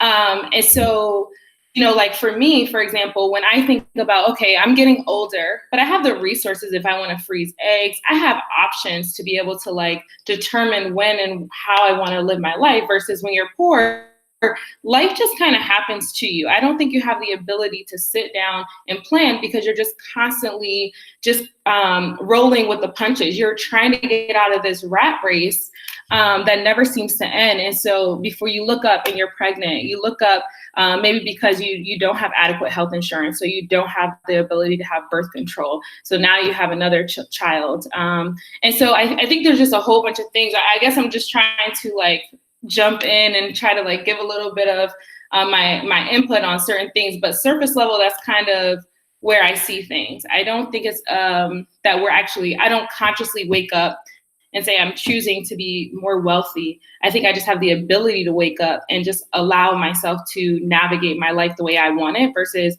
I think when I look at many of my cousins or my aunts and my uncles, and even my parents, remembering when we were children, for them, it was always like they were hit and then we had to like recover. So for me, I'm able to be more proactive versus I think that when you lack the funds to be able to course your life, you're always in this reactive kind of position.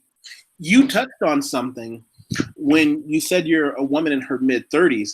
One of the things that we know to be true that has happened consistently, and if anybody wants to give any pushback on this statement, that's fine, but we know, and we can pull up data if we want to, the more education a woman has, the less likely she is to have any children at all, and the more and the children that she does have, she will not have in her young years. And what they found is one of the most effective forms of birth control, crowd control, is simply educating women. I have friends from India that talk about the social disruption that happened when India became the call center hub for the United States. When India became the place, if I had a problem with my fan, my computer, I called and a person from India picked up. Well, that's not a job that requires on having strong back and strong arms and being a man. It's a skill that anyone can learn, talking on a phone and fixing a technical issue, following a flowchart. Starting, as always, with, did you turn the device off and on again? And so that's where I think a lot of that comes from. You know, for better or for worse, we know that if you want to stop a woman from having babies and having them too early, give her an education. She probably won't. Now, we can talk about the social ramifications of that later, but I think that's where a lot of it comes in. Now, I don't know whether or not that's how you see it, Tiff. I think I just know that I have options, right? So I remember I used to work at like a small private, predominantly white institution, and it was I knew around 3 kind of middle management white women who were single moms by choice. And, you know, again, it goes back to that idea of being reactive. Like a lot of individuals, if they are poor, a lot of times they're not single moms by choice, but there's a whole community of single mothers by choice, meaning that they know that they're going to be a single mom. And when you look at the research, and my research is all dated, by the way, I finished grad school so long ago. I'm giving numbers that are like really old, and I don't keep up with this because I have other things I need to keep up with. But when you look at the numbers, there's actually an income barrier. So single mothers who are above this particular threshold, and I don't know the number, Erica, feel free if you know this number, if anybody else knows this number, that the child actually doesn't grow up with all of the stigmas and all of the kind of outcomes when you think about single mother or children who are raised by a single parent. So I have the ability now to have a child on my own. So that's one option. I also have the ability to adopt, which also is costly, right? So again, it becomes that I do that piece where I'm proactive. If I want to adopt, I can adopt because I'm making that choice versus, like, for example, my godmother has 3 adopted children, not because she wanted to, but because her sister couldn't raise them. So it was like she inherited these kids because it was, again, a reactive situation. So there's just so much I think when you have education, I don't always think education equals freedom, but I have heard that before, and I understand what it means. But I do have the freedom. I believe that 100%. I will die on that mountain. Education equals freedom.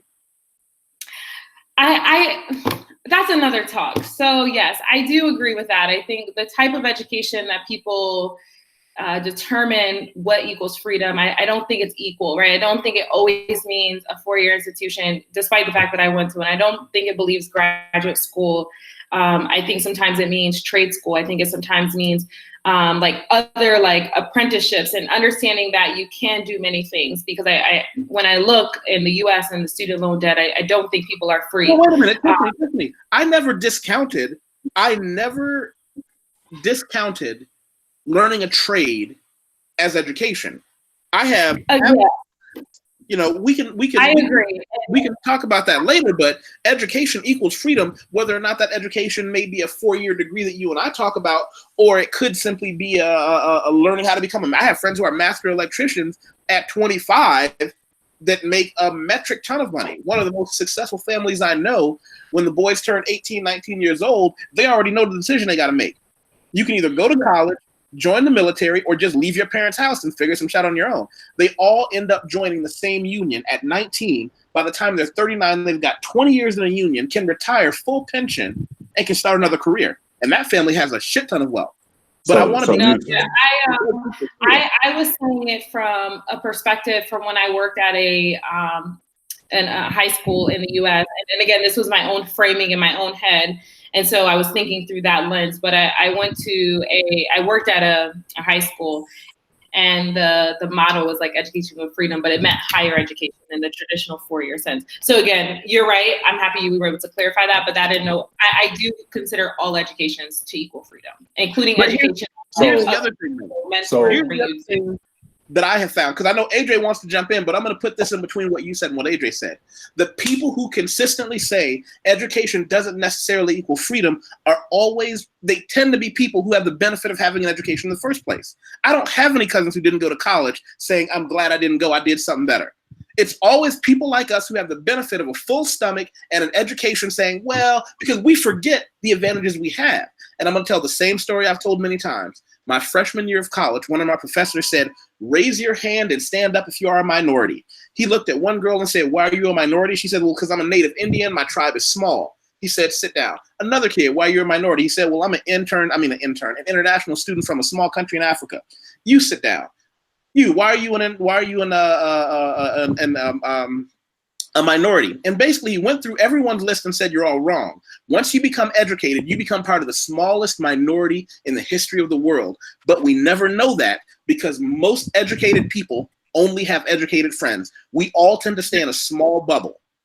Working in microeconomics as a financial professional, most people don't know about the 20% rule. Very few people have a friend that makes more or less than 20% their own income, because that's the cutoff where your lifestyles are different. AJ, brother AJ, I know you wanted to get in. I want to pass you the ball. So the only thing I was going to point out is something that I've been studying, and it was I have to remember the book that I got it from, but it was talking about freedom, and it said there's two different types of freedoms that people don't think about. It's the freedom from something and the freedom to do something, right? So yes, education equals freedom from certain things, but it doesn't equal the freedom to have everything you want to have.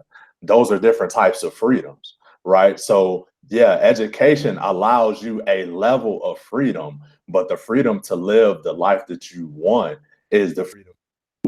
And that's not the education that all of us have. And when you have that education, I feel like that's the mindset when you understand of going from a consumer to a producer, when you understand leveraging, when you understand the 20%, when you understand these different things, when you understand that, hell, you can leave the country and live a better life. And, you know, when you understand stuff like that, that's the freedom too, when most of us get education so we can have the freedom from, right? And until we decipher that, then we're caught up in the bubble of thinking, yeah, I'm free, but there's several freedoms. And if you don't know that, you're caught in the freedom trap, and you're still living a life you don't want because you've never been free to do. You've just been freed from the hood. You've been freed from, you know what I'm saying, from your situation, but you're still not free to do whatever you want like other people are. Yeah, I think, yeah. That's like the formal education versus like worldly education. Yes. Having a more sort of open mind to things. And I've got a very specialized education, but I'm becoming over time more worldly. And I think the former is better, the latter, sorry, because it makes you tougher. It makes you, you can change country if you need to, or you can change jobs. You can do several different things. You can do electrics, whatever. I give English classes. I do a bit of programming. So, that kind of variety and open-mindedness is, I would prefer that, I think. And I think people value very much higher education, but they don't get enough out of it. They don't even get the mentality of enjoying education. They just go through with the thing, have the degree, and then expect all sorts of rewards, which never come to them. Well, I think most of us don't. Yeah. Go ahead, Tiffany. Oh, I'm sorry. I was going to say, Ladies Christopher, first. sorry. I was like, Christopher, the thing that you're saying about the degree, but you have the ability to go anywhere in the world with that degree, right? I'm meeting guys who are coming from France, and the only reason they're here is because they were able to get a visa because they have a degree, right? Like the guy who wanted to come from France that doesn't have a degree, he can't just hop the border. He can't just hop on a plane. He doesn't have the money. So there is a level of, there has to be some type of balance. I'm a big believer in trades. Our whole family sends all our boys off to the military first. So when they come out, the GI Bill pays for their school, right? They do 4 years. They're a little bit more mature. GI Bill pays for their school, right? And they can get a home later. So, I mean, it has to have some worldly balance, because I do see people going to college and then they don't have any kind of flexibility. Like they don't want to take a lesser job or a different job or move. They get a little stuck in that rigidness. But what Tiffany was saying earlier, I was going to say the #1 woman having children in the United States right now is a 37 to 40-year-old single white woman. Whoa. That's the #1 in America right now. Single, not married. It doesn't mean the man's not there. It just means, on the birth certificate, 36 years old to 42-year-old white woman. Well, I can tell you part of the reason that is, and this can go into a different conversation we can have about relationships.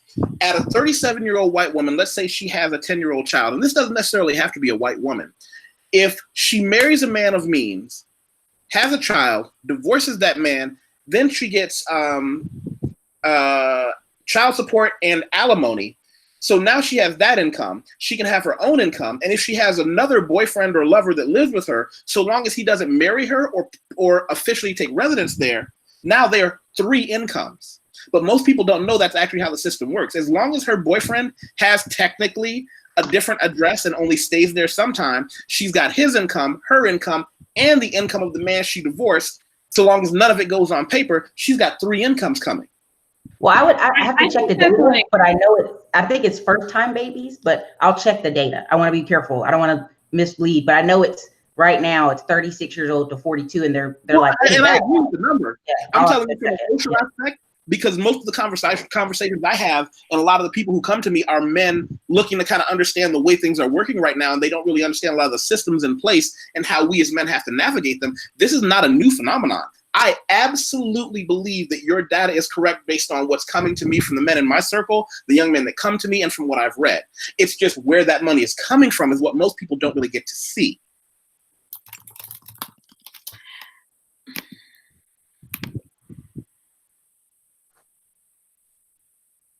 And crickets. No, I'm looking up a data point. Sorry. Wow, I must have really unloaded with some cannons on. Everybody just started looking at me. No, I think AJ was supposed to say something afterwards. I was trying to let AJ speak. I'm sorry. No, I was waiting for the data. I felt like people started looking up data, so I wanted to hear. Yeah, I'm looking up a number. I think educated people are having kids a lot later, just because.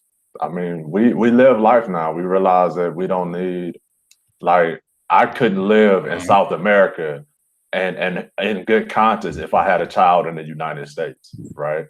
That wouldn't be possible, right? So there's no way I could be 37 living in South America and my seed is over in Atlanta or Dallas, you know what I'm saying? And I'm thousands of miles away from them, but with no kids, I don't have any strings to anybody, so I can go anywhere I want, right? So knowing that, I'm very cautious, right? Like I joke with people all the time, but they'd be like, "Man, how did you get to 37 without having kids?" And I'm like, "Yo, Trojan. You know what I'm saying? Like, what do you mean? Like, you know, I mean, I think, like, I don't want, like, that's what it is. Like, I should have invested in them when I was 18. I'd probably be a millionaire. You know what I'm saying? But can you guys see my screen? Can you guys see my screen at all? Yeah. This is the one of them. It's called childtrends.org. okay. Awesome. It talks, you can go over teen births, teen pregnancy, sexual activity among teens, teen abortions, condom use. This is key facts about birth to unmarried women. From 2017, the share of unmarried women has been the biggest one-year decline in 2009. What happened in 2009? The recession, but then went back all the way up in 2016 and 2017. Living in South America, my seed is over in Atlanta or Dallas. Why can't I hear myself? That's weird. You guys see that it? is weird. I have something, and Erica, you are like my JSTOR queen. So maybe you could find an article to support my theory because I'm trying to find data points, but I can't. So okay. I find it very interesting. And maybe this is depending on the age range of your peers who went through this kind of, it sounds like people are jaded and they had gotten married and they lost funds and all this other stuff.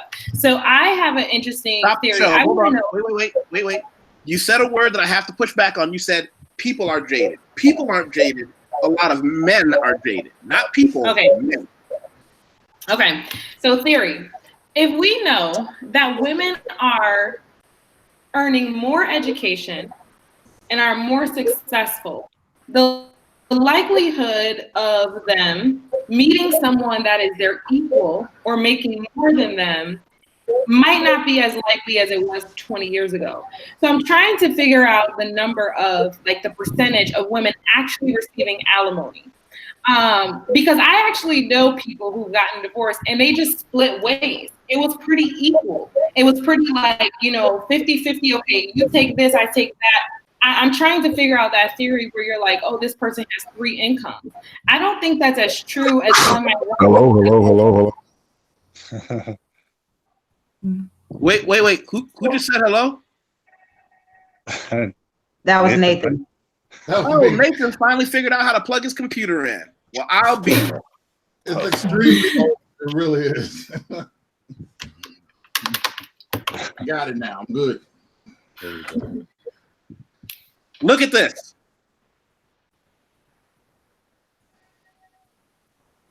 Look at what? What? Okay, that is a frequent asked questions. That is not data. It's not data. Here's the thing. I mean, that is a frequent asked question. I want to be clear. Can I jump in here? I want to jump in. From the people who live the lives and come to me to talk about these issues as men bring to me. I do not claim to be a JSTOR person. I do not claim to come to you with, and if I did, I would definitely put where my data was coming from. I'm telling you, as somebody who, because of my website, because of my Facebook, because of my Twitter, I constantly am inundated by men of all ages talking to me about these things. I don't claim for this to be on JSTOR. I'm telling you. And same here, Yusef, can I jump in here? Yes. When Sister Tiffany said, use the word jaded, I agree with her. I'm coming from the perspective as a woman in her mid-40s. I'm a divorced mom, child of one, living in Mexico. And women that are in my circle, well-educated women that are in my circle, are also jaded for a variety of reasons. But a lot of them they're not choosing to get married, and they're not choosing to have children. They're choosing not to. They're choosing not to have children, consciously choosing not to have children. And agree. They're remaining single. Women from 30 to 55 in my circle that I talk to every day. So the jaded, I agree with Sister Tiffany when she used that word jaded. Women feel the same. When I disagreed with Tiffany, it was in the concept of who was jaded when we talk about the concept of the divorce and the alimony. I didn't mean jaded as in not getting in relationships, because you have an entire swath of men who have become cowards and do this whole go their own way thing. What I'm saying is that a lot of men who got hit hard by the system and not knowing what they were doing going into the situation are jaded. I'm saying there are a lot of men who are jaded when they realize I'm paying and subsidizing the lifestyle for a woman with another man. That's not what I meant. I totally agree. Listen, one of the things I've learned, and anyone here can feel free to push back on this, I think even more women are going to push back and not have children and not get married, because one consistent thing that we've seen society to society is women do not open their hearts or their legs for men that are lesser than they are. Men need to have more in order to get the attention of the best women. So when women have more education, it puts them in a situation where they have a smaller pool of men to draw from. And that tips everything in the other direction, because that 80-20 rule becomes apparent. The 20% of men who check all the boxes find themselves suddenly attractive to 80% of the women, which makes it less likely for any of us to choose to have any one woman for any reason. Okay, so about the divorce. I want to dispel that myth. I'm so sorry. I apologize. I want to dispel that myth, because I have consistently been with a guy with less education, like every one of my relations, and less money. The reason that it was a struggle it was not because of what I was saying. It was because what the culture had ingrained in him. So he was fighting his own insecurities. It was nothing I did, nothing I said. Men always tell me, like, when they get to know me, they know I'm cool. They know that I'm like genuine. They know that I'm authentic. And they'll say like, yo, like when I saw you, I never thought I could have a chance. Yo, that's on you. You're not going to put that insecurity on every single woman because you feel like we need something. We actually don't need all that stuff.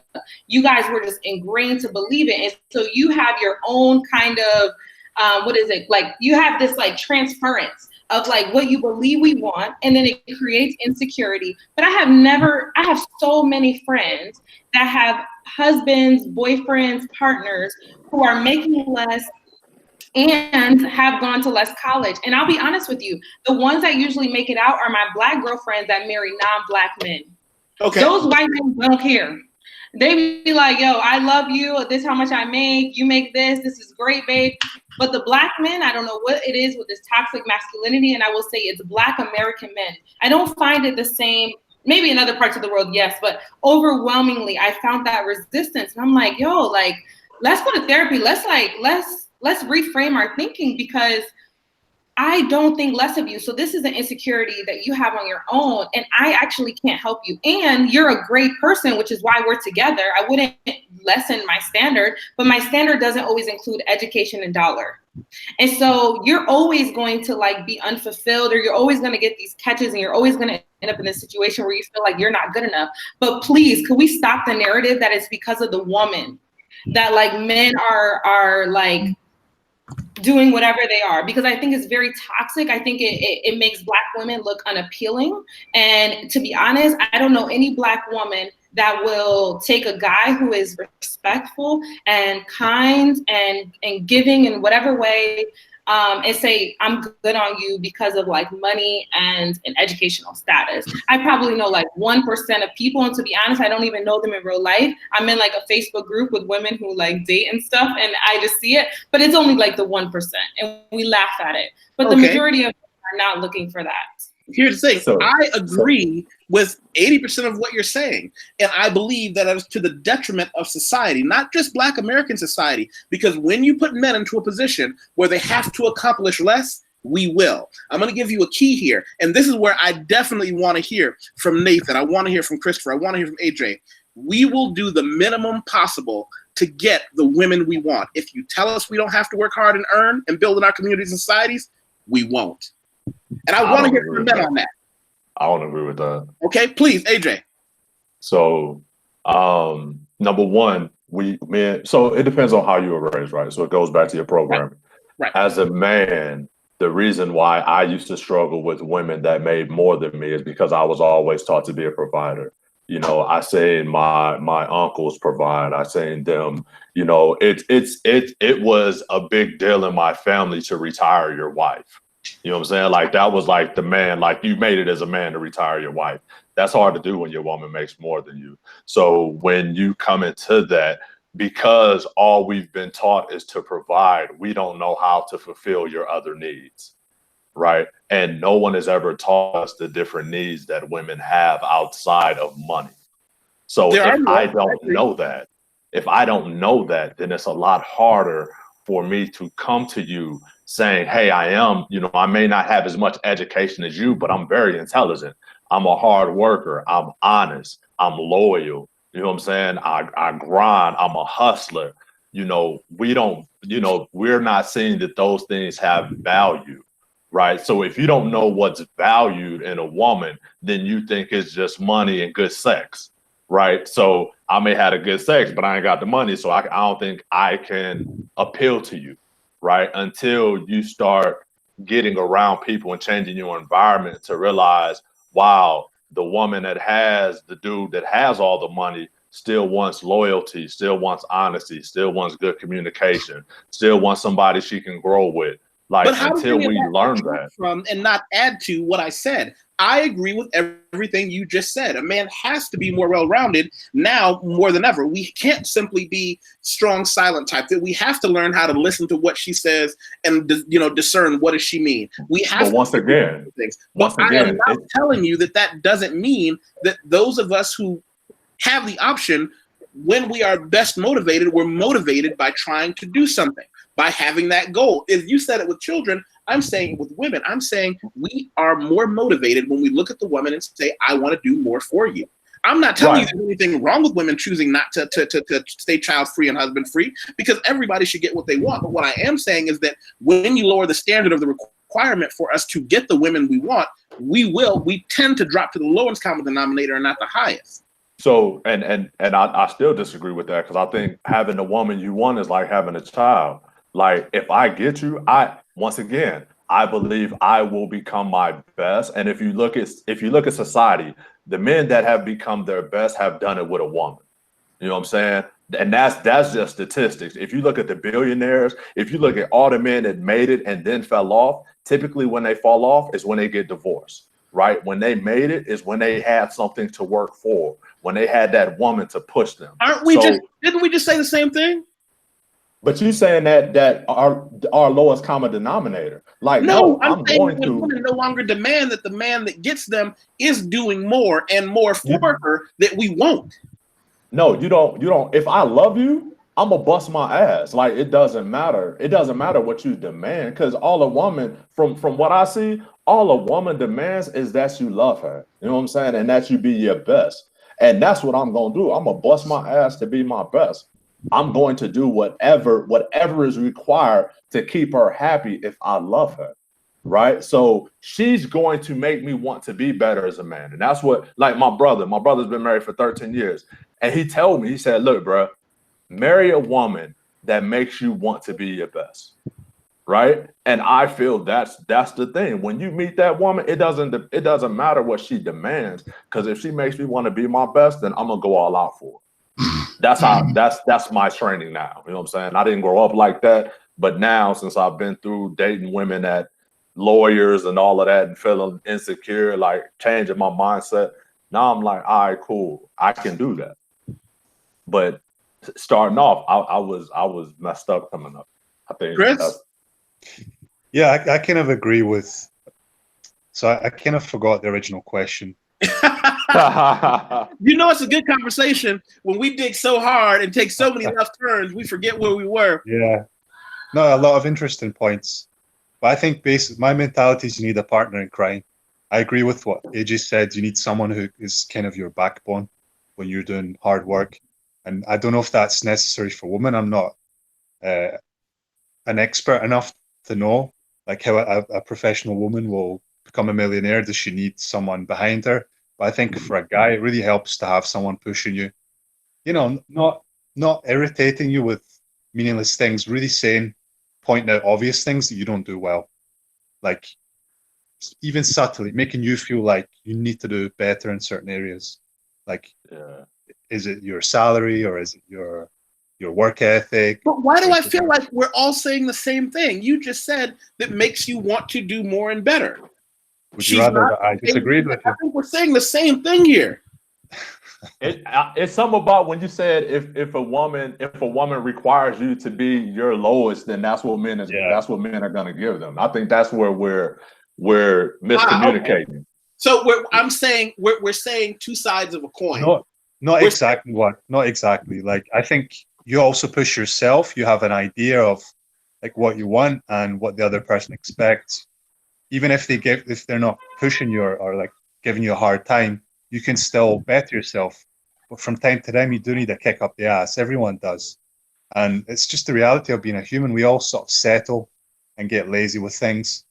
And you just need to feel like some fear of losing that to work harder sometimes. But going back to what you said about the salary stuff or the like equal level stuff, I think there are many ways to have a high level. You might not have a high salary, but you might be Picasso, you know, or you might be a great musician. So it's not just about university level or whatever. I think that's very simplified. Okay, that's reasonable. That's reasonable. Erica, I've seen you. You're just scrolling through. Are you just compiling this giant bomb of data you're going to explode?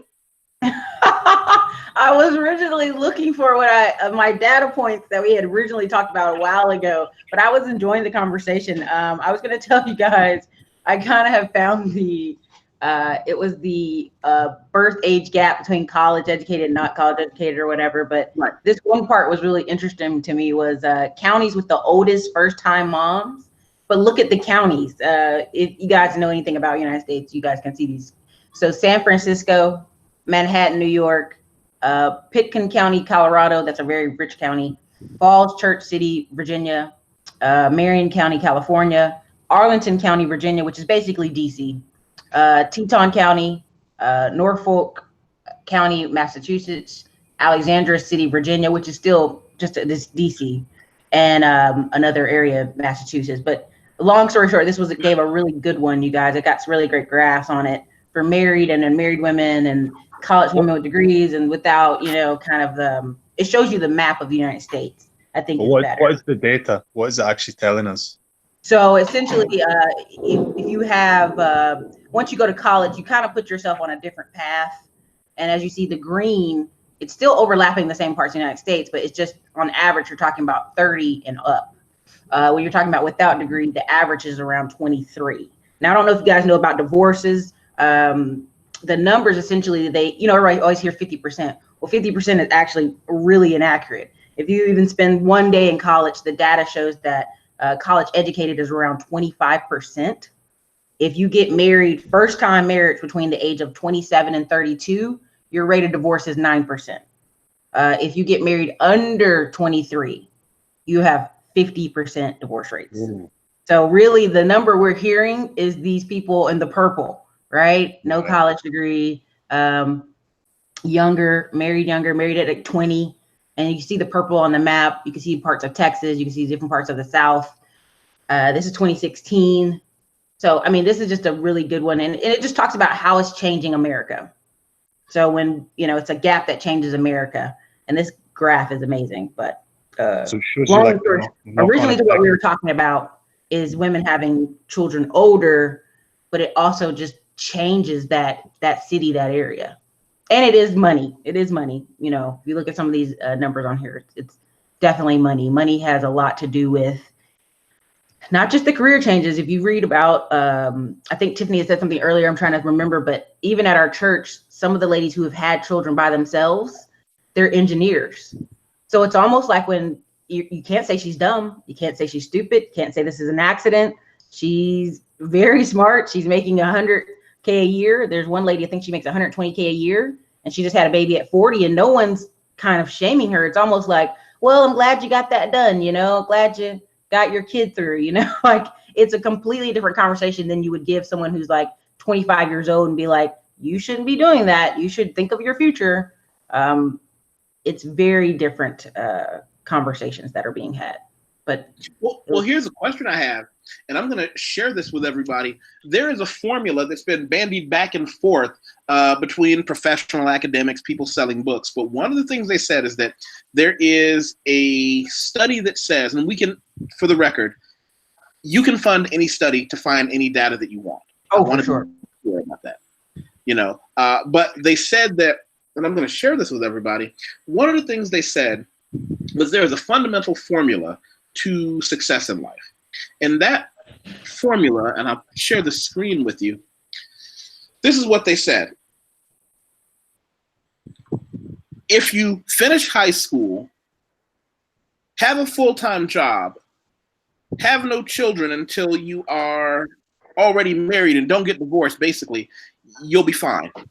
That's a very conservative way of doing things. Some people actually say it's misleading factoid about poverty, but they often say that, work full-time, graduate high school, make sure you're at least 21 before you get married and have a child. Very simple. And then if you follow that, it's very hard to be poor. It's work a full-time job for a year, I think is what full-time job for a year, full year is also added into that. So you're familiar with what I'm saying? Yeah, it's a very popular Ben Shapiro quote. He gets almost booed off every campus when he says it. But it's actually, the numbers are actually true.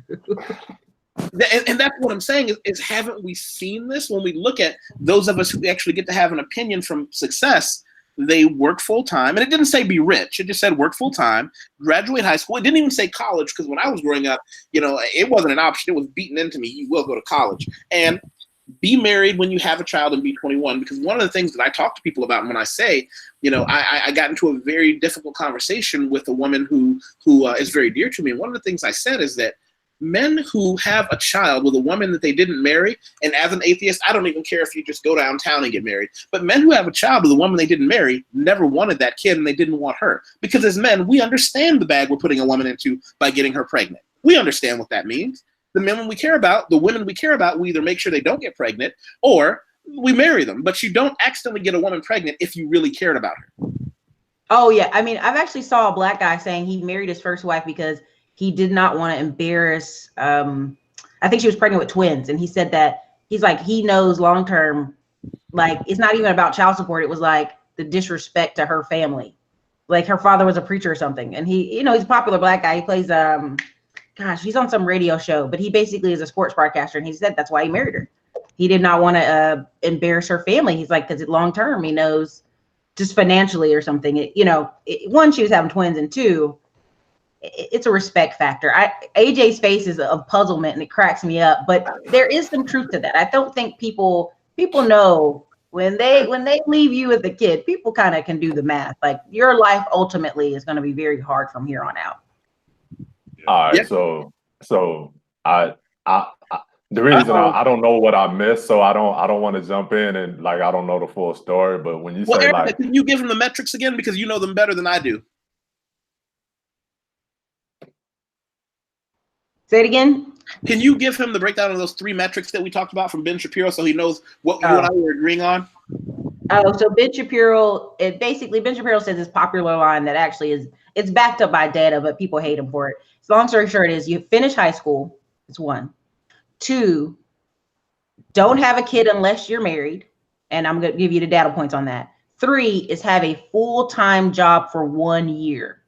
And studies essentially show by the time you have a full-time job for 1 year, you usually get out of whatever economic hole you're in, regardless of the job. Even if the job's a very low-paying job, usually they aren't behind on their bills. They have somewhere to stay within a year.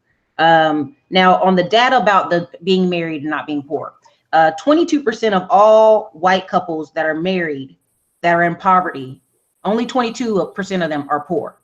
Now, out of black families, and this is over 10 million people they're studying, only 7% of black people that are in poverty are married. So already, even though white population is huge, it shows that it's a very low percent of people that are in poverty that even if you're married, it's very low, right? So out of black people, you're talking about 10 million, you're talking about 5 million women, 5 million men. So even out of those percent, it's very low, it's 7%. So essentially the theory is if it's 2 people there, you got some basic bare minimum jobs for at least full-time for a year, and you finished high school, usually the numbers are in your favor.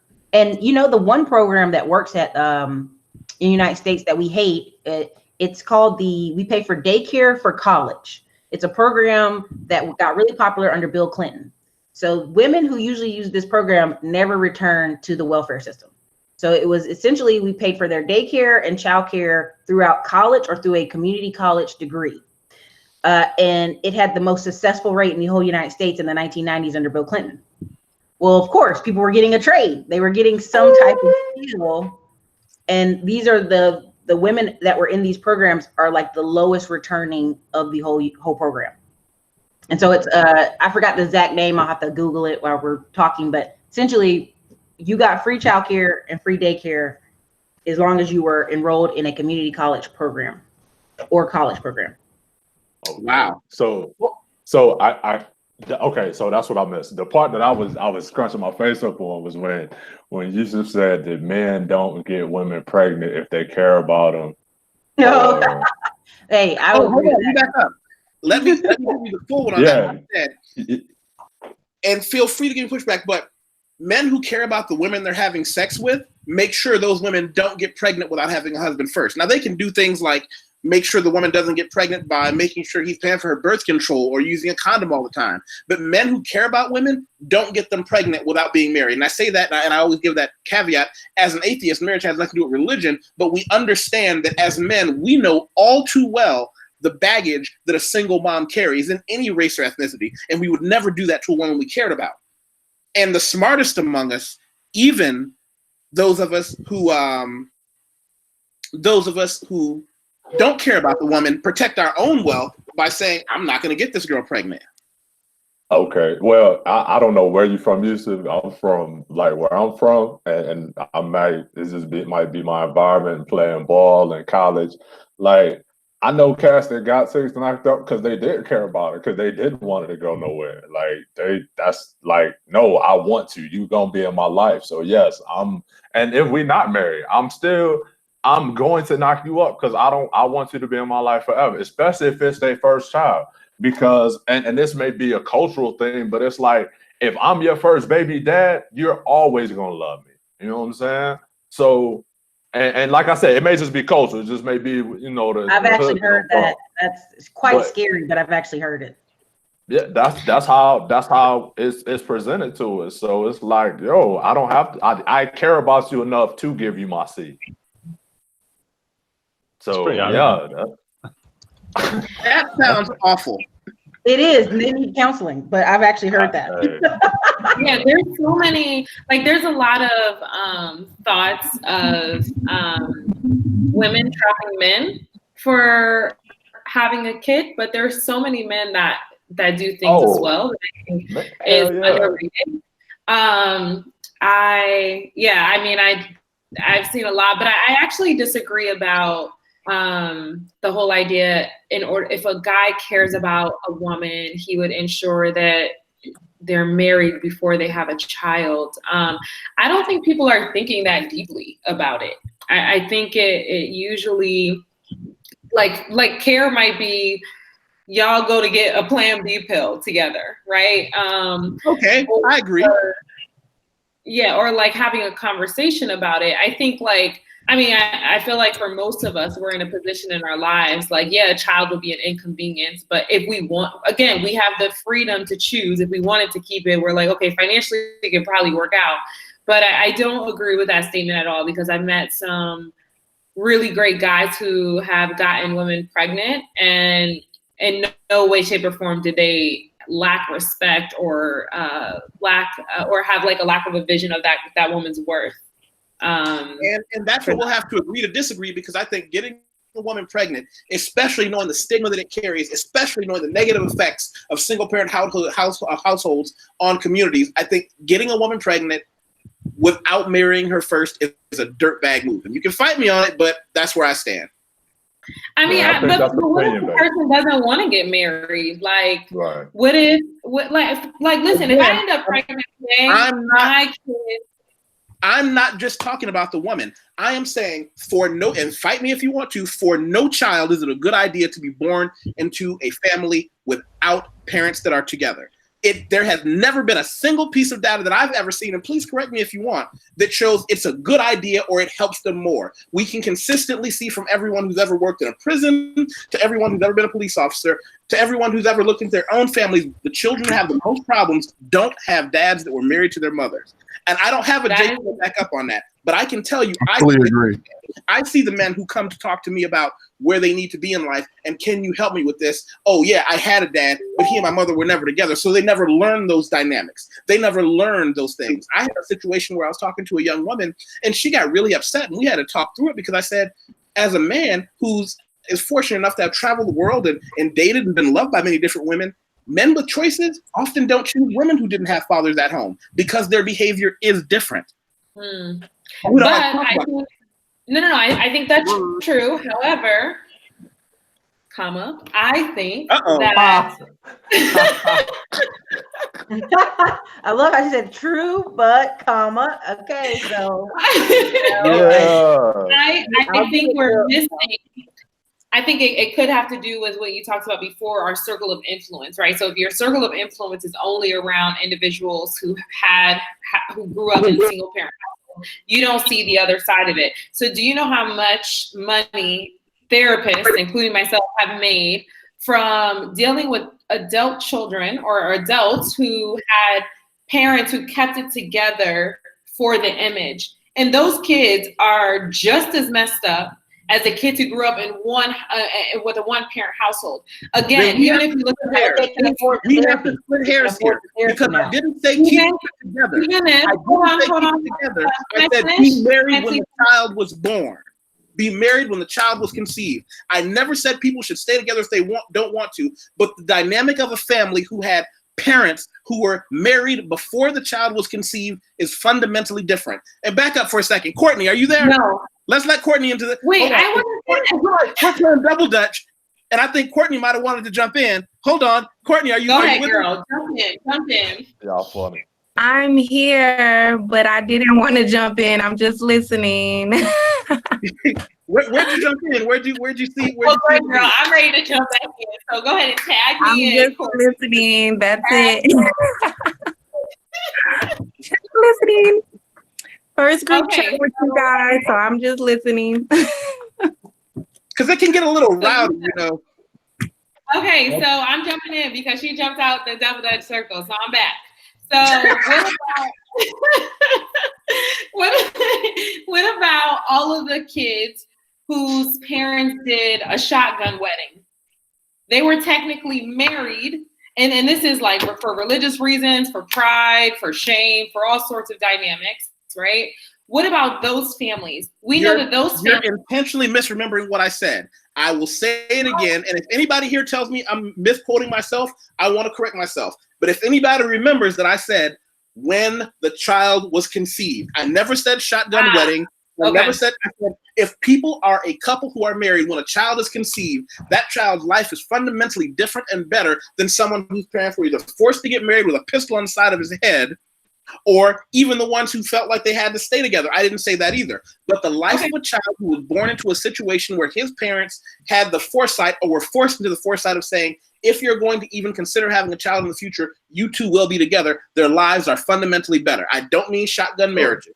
So my question so is, can I— what makes you think that? What, like, and I understand you talk to people, but you can't just use the people that you talk to, because we only attract the people that agree with us, right? For the most part. You asked where do I put that from, and if we want to take the 5 minutes for you to pull the data, I will. But there are a few consistent themes, and I have friends who are police officers and work in the criminal justice system, so that's where I get a lot of my influence. I'm not saying all people who grew up without a father and a mother who were married are definitely for criminality. That's not what I'm saying. What I am saying is that the people who do end up in the system, air quotes, are almost always consistently people whose parents didn't have a dad that was married to their mom. So I'm not telling you just because you didn't have that, you will go into a bad situation, but the men who end up in those situations, the young women who are making those tragic decisions, consistently come from that situation. So you want me, I feel like Erica actually explained why that happens, right? I don't think it's the relationship. I think it's the environment. Right? Mm-hmm. It's never I don't think the relationship has anything to do with it. Yes, you're environmental people who made fundamentally poor decisions surrounding you. No. Tiffany can have a child right now. Tiffany could have a child right now, and that child would not grow up in the same environment that I grew up in, because she has the means that my single mother did not have. So no, that child would not go through what I went through. So when you talk about environments, it's not the environments of a man and woman, it's the environments of what the child has to deal with as they grow up. And if you have means, you can protect your child from a lot of those environments. We get in those situations because the people that we have around us, that's what we see. So that's what we flock to. Like if I see drugs, then that's what I'm gonna flock to. If I see big rims and cars and all of that, that's what I flock to. If I had never been exposed to that, then I'm not gonna flock to it. I don't care if my dad is there, if my mom is there, no matter what, it's the environment. Yeah. I want to jump in here. I want to jump in here and say something because I'm a parent. I don't know if anybody else is a parent here, but I have a 10-year-old. And what I will say, what I have learned being divorced and having a shotgun wedding is that, and family members, that just, my perspective, it makes all the difference in the world when a couple genuinely love each other and want to be together and decide to have a child. And then, if they want to continue on into marriage, it really informs the way that child moves through life. That really makes all the difference. You could be a great single parent, you can be great co-parents, but nothing beats having a child born out of love, where two individuals are together, they have genuine love for one another. The child is a product of that love. They decide to continue life together as a unit, and that child gets to grow up in that sort of environment. There's nothing that can beat that. And I've seen it, and again, I'm just talking about my family. I've seen it with my mother's sister, my auntie. Her and her husband had a wonderful, strong marriage. And now her grandchildren, her children and her grandchildren have wonderful and strong marriages. All of my mother's siblings, most of them have been divorced. You look at my first cousins, including myself, a lot of us have had broken marriages because our parents had broken marriages or because our parents had us out of wedlock. So these things do make a difference. I don't know if that is what Yusuf is exactly saying, but when there's a relationship and there's genuine love for one another and a child is born out of that, it really makes all the difference in the world for that child's life and for that child to have future children. From my view, I just wanted to share. But I think you said genuine love. Well, let me back up. Any other parent, before we go anywhere else, are there any parents who want to go into that? I want to defer to people with children on this first. Does anyone with children want to comment? Having said that, I'll throw it back to the floor. I practice. I was late. I will. Did anybody hear what he just said? What I said, does anyone have children? What did you just say, AJ? Come on, man. That was supposed to be one of them comments. If they caught it, they caught it. If they didn't, no. This is the internet. Tell them what you said again. I said I practice a lot. I've been a father. High five. This man is single-handedly putting a lot of condom factories out of business. They just can't keep up. Hey, man. All right. So if you saw my Facebook post, you said you're the only person that I know, but working with this idea of third culture children, right? And I'm going in a separate way, but I'm going to bring it back. So just bear with me.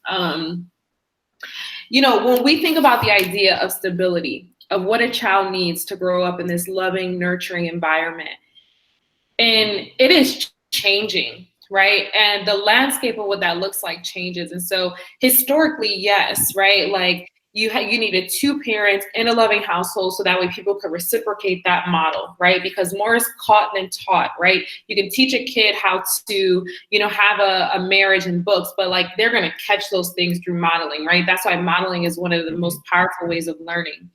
However, like the thing is, in 2019, where you have so many different types of families, we have to like be flexible with that definition, with the understanding that kids are still going to be able to grow up in a very solid way, that where they felt love and nurture and they felt stability and they felt respected, and they're going to be able to reciprocate that in whatever way it looks like.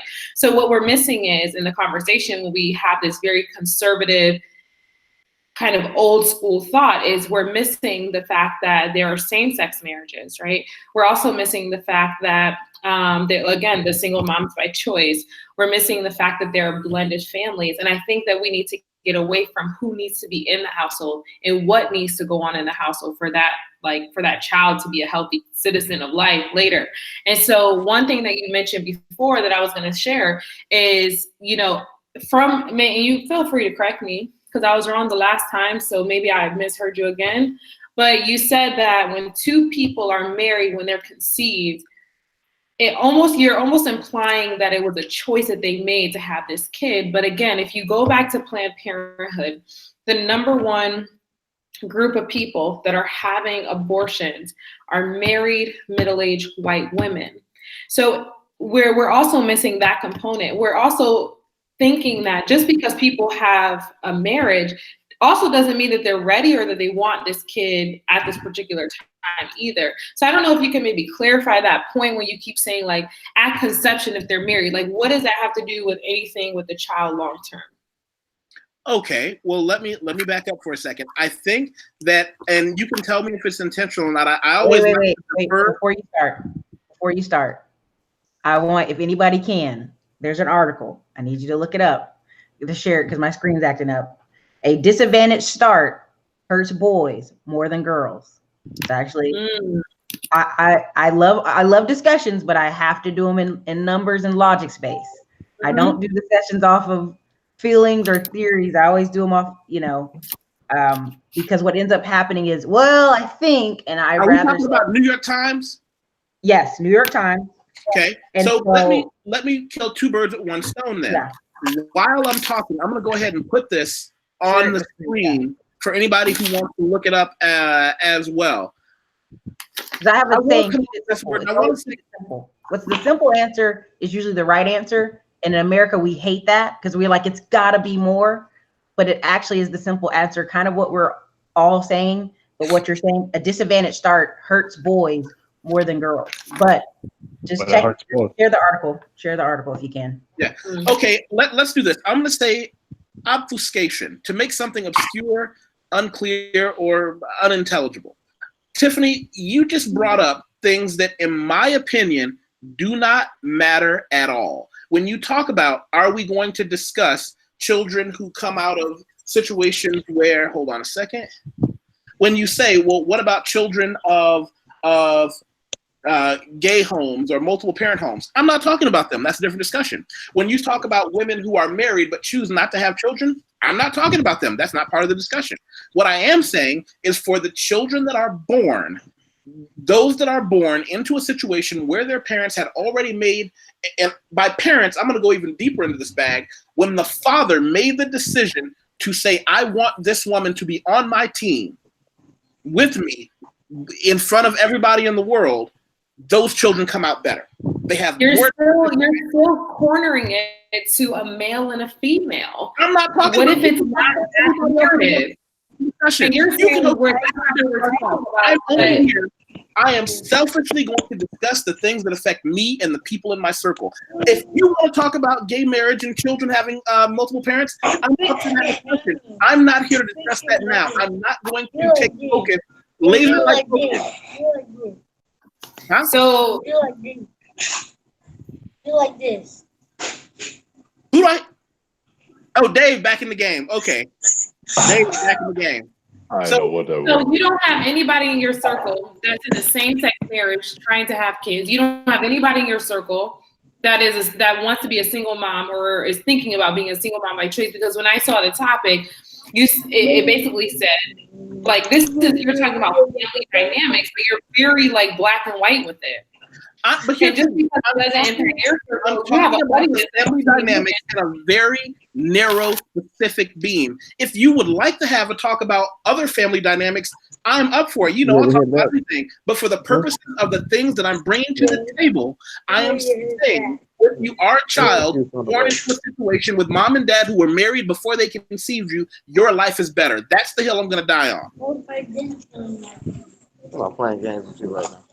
So that's what I'm trying to bring to the table. I'm saying that over and over again. We can talk about other formulations of families a different day. I'm only here to talk about this formula consistently works. I'm not saying it's the only formula that works, but I'm telling you this one does.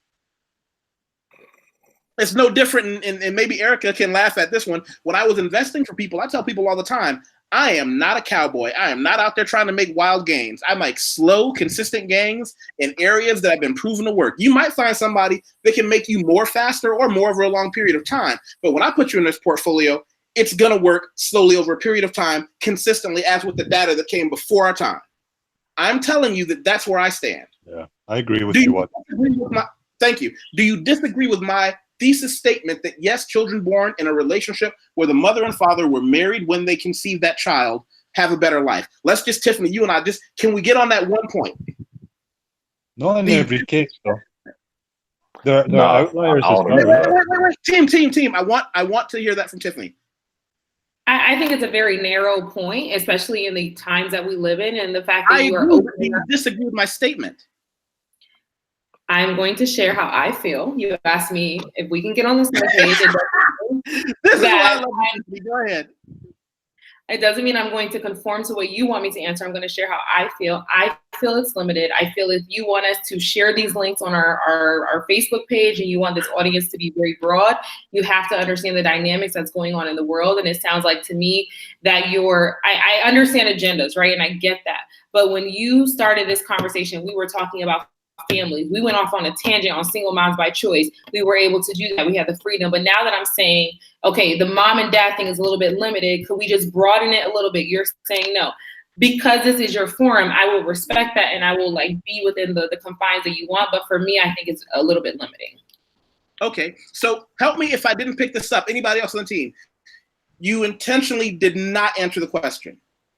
If I'm wrong, tell me. You guys, as much as I love this conversation, I do have to run, but you guys have been absolutely hilarious. AJ, Erica, when you come to Austin, reach out to me before I go to Italy. I want you to. Can you guys are hilarious. Tiffany, reach out to me Erica, on Instagram or somewhere. Erica, say it again. I'm on Facebook Messenger for 1 second. Okay. Yeah, bye-bye. But Tiffany, I love your conversation. Tiffany, message me though. Okay, bye-bye.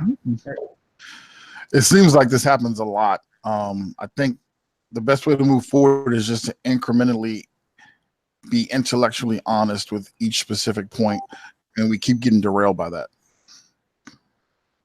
Yeah, I agree with you, Nathan. Like, what you're saying is true in general. What I think, if you take the average of all kids and how they're raised, the ones who come out better have two parents for the income, for the support. But there are people who get married and they raise their kids really badly. I mean, both of us live in Sao Paulo, right? You see some kids of rich families here. They have all the resources, but they have the nanny raising the kids, like almost full time. You've seen that, right? I've seen that. And again, we can talk about nannies raising children. That's a different discussion, because I do believe that, there is always a cutoff point with how much time your children should be raised for somebody else, but that's a different issue. We're all we can even say victim of the world that we've seen around us. If what you've seen is a certain set of behaviors consistently get people in a bad position, a certain set of behaviors consistently get people in a good position, you're going to try. Most of us fail. You're going to try to get into that better to that better position. Courtney, you can't just sit there against the wall. You got to jump in at some point. What do you think? Let me just chill out and, I don't have any kids, so I can't really talk about that point. I just came in the conversation kind of late, so I'm just taking in the point. Just let me chill over here and get the knowledge. Thank you. That's funny. Hey, so Yusuf. So the one thing that I love what Tiffany was saying about the blended families, because that's a reality now. That is something that you're going to have to tackle eventually, because that's our reality, right? This ain't 1960 no more. So that's reality. But how many of these unconventional families do you have, though? Being honest. No, it's a lot of them. So? There's more blended families now than there are probably regular families, because when you say kids that are born with two parents, like, I forget my sister's name. She said the key word that she put in there that I think nobody caught was, she said when they're born with genuine love. right? And genuine love is what kind of keeps the relationship going past the kid, right? But think about all the people that were born with two parents and their parents got divorced and then that fucked the kids up. You know what I'm saying? Like there's just as many kids that's fucked up because their parents got divorced and they genuinely loved each other when they were first married. You know what I'm saying? So I don't know if we want to use the word better. Do they have more advantages? You know, initially maybe, but that doesn't mean that they're better. I don't think they have better lives. I believe if the parents stay together and they genuinely love each other, and I believe that may be a better life for them because they've seen a great relationship model for their first 18 years of their life. But if my parents got divorced when I was 11, that means they probably started getting divorced when I was 8. So I've seen turmoil for the last 3 years. That's not better for me when I'm in relationships, right? And if 50% of Americans are getting divorced, that means 50% of these kids that y'all talking about that have better lives are going through hell because they seeing their parents get divorced. So now they need counseling, they need all this stuff, right? So is that better? No.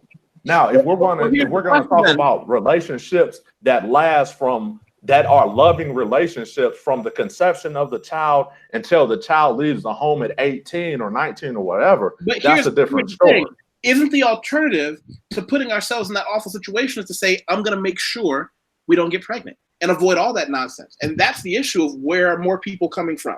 How come more of us don't say, and by us, I just mean Americans in general, because Americans have a nasty habit of doing it, to say, why don't we just make sure we don't get pregnant?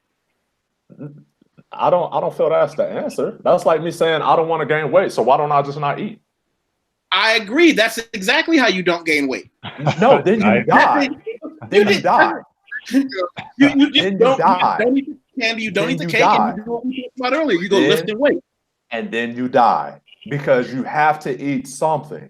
It's right, but you don't have to eat which is about healthy. You don't have to have unsafe sex. So you don't have to have unsafe sex though. If it's my wife, I'm not gonna have protected sex. I've been having unsafe sex. I've been having protected sex since I've been doing it. Right, but so when I get married, I'm taking all that off. You have many ways of having birth control. Let's not play that there's condoms in nothing. Why do I need birth control with my wife if that's what we decide? We just need to. It's just like eating, right?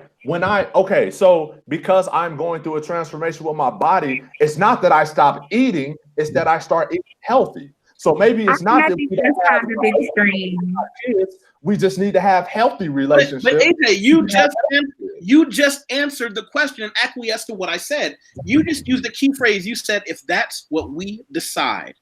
Exactly those words. If you and your wife decide. But you just said, why don't we decide not to have kids? What about the number of people who are actually using protection, birth control? I had an ex, and he has a brother that is 18 years younger than he is. His mom got her tubes tied, and still had a kid. I mean, these people are not all like irresponsible adults. These are people who sometimes do take all the measures in the world and still end up pregnant. So I don't. Rare cases, right? Rare. What you say? Hold on. That's like rare cases, right? It happens more often than you would think, actually. It happens so why are we always using the exception to prove the rule? Everything that almost everyone brings up is an exception to what the majority is. Why can't we start with the rule? And then, of course, there are successful cases of homosexual families, blended families, but those aren't the rule. Those are the exceptions. Those aren't the majority yet. Right now, blended families are catching up to the majority. They're not the exception anymore. We don't have to go as far as the homosexual families and adopting kids, but if we just stick with blended families, like that's not the exception no more. I mean, you probably know right now, if you think of all of your married couples, I bet you there's a large percent that are blended. But when did we get on the blended families? I'm not talking about blended or not blended. I'm saying when the children were conceived. It doesn't matter if it was with the first husband, second husband, first wife, third wife, if the families are blended or the Brady Bunch or not. It's when that child was conceived, Did the father and the mother say, and more importantly, I'm gonna go on this tangent. Did the father say, I want to make sure this woman is on my team? Because, and I'm gonna make a statement here, there's another hill I'm willing to die on. Women hold the keys to sex, men hold the keys to relationships.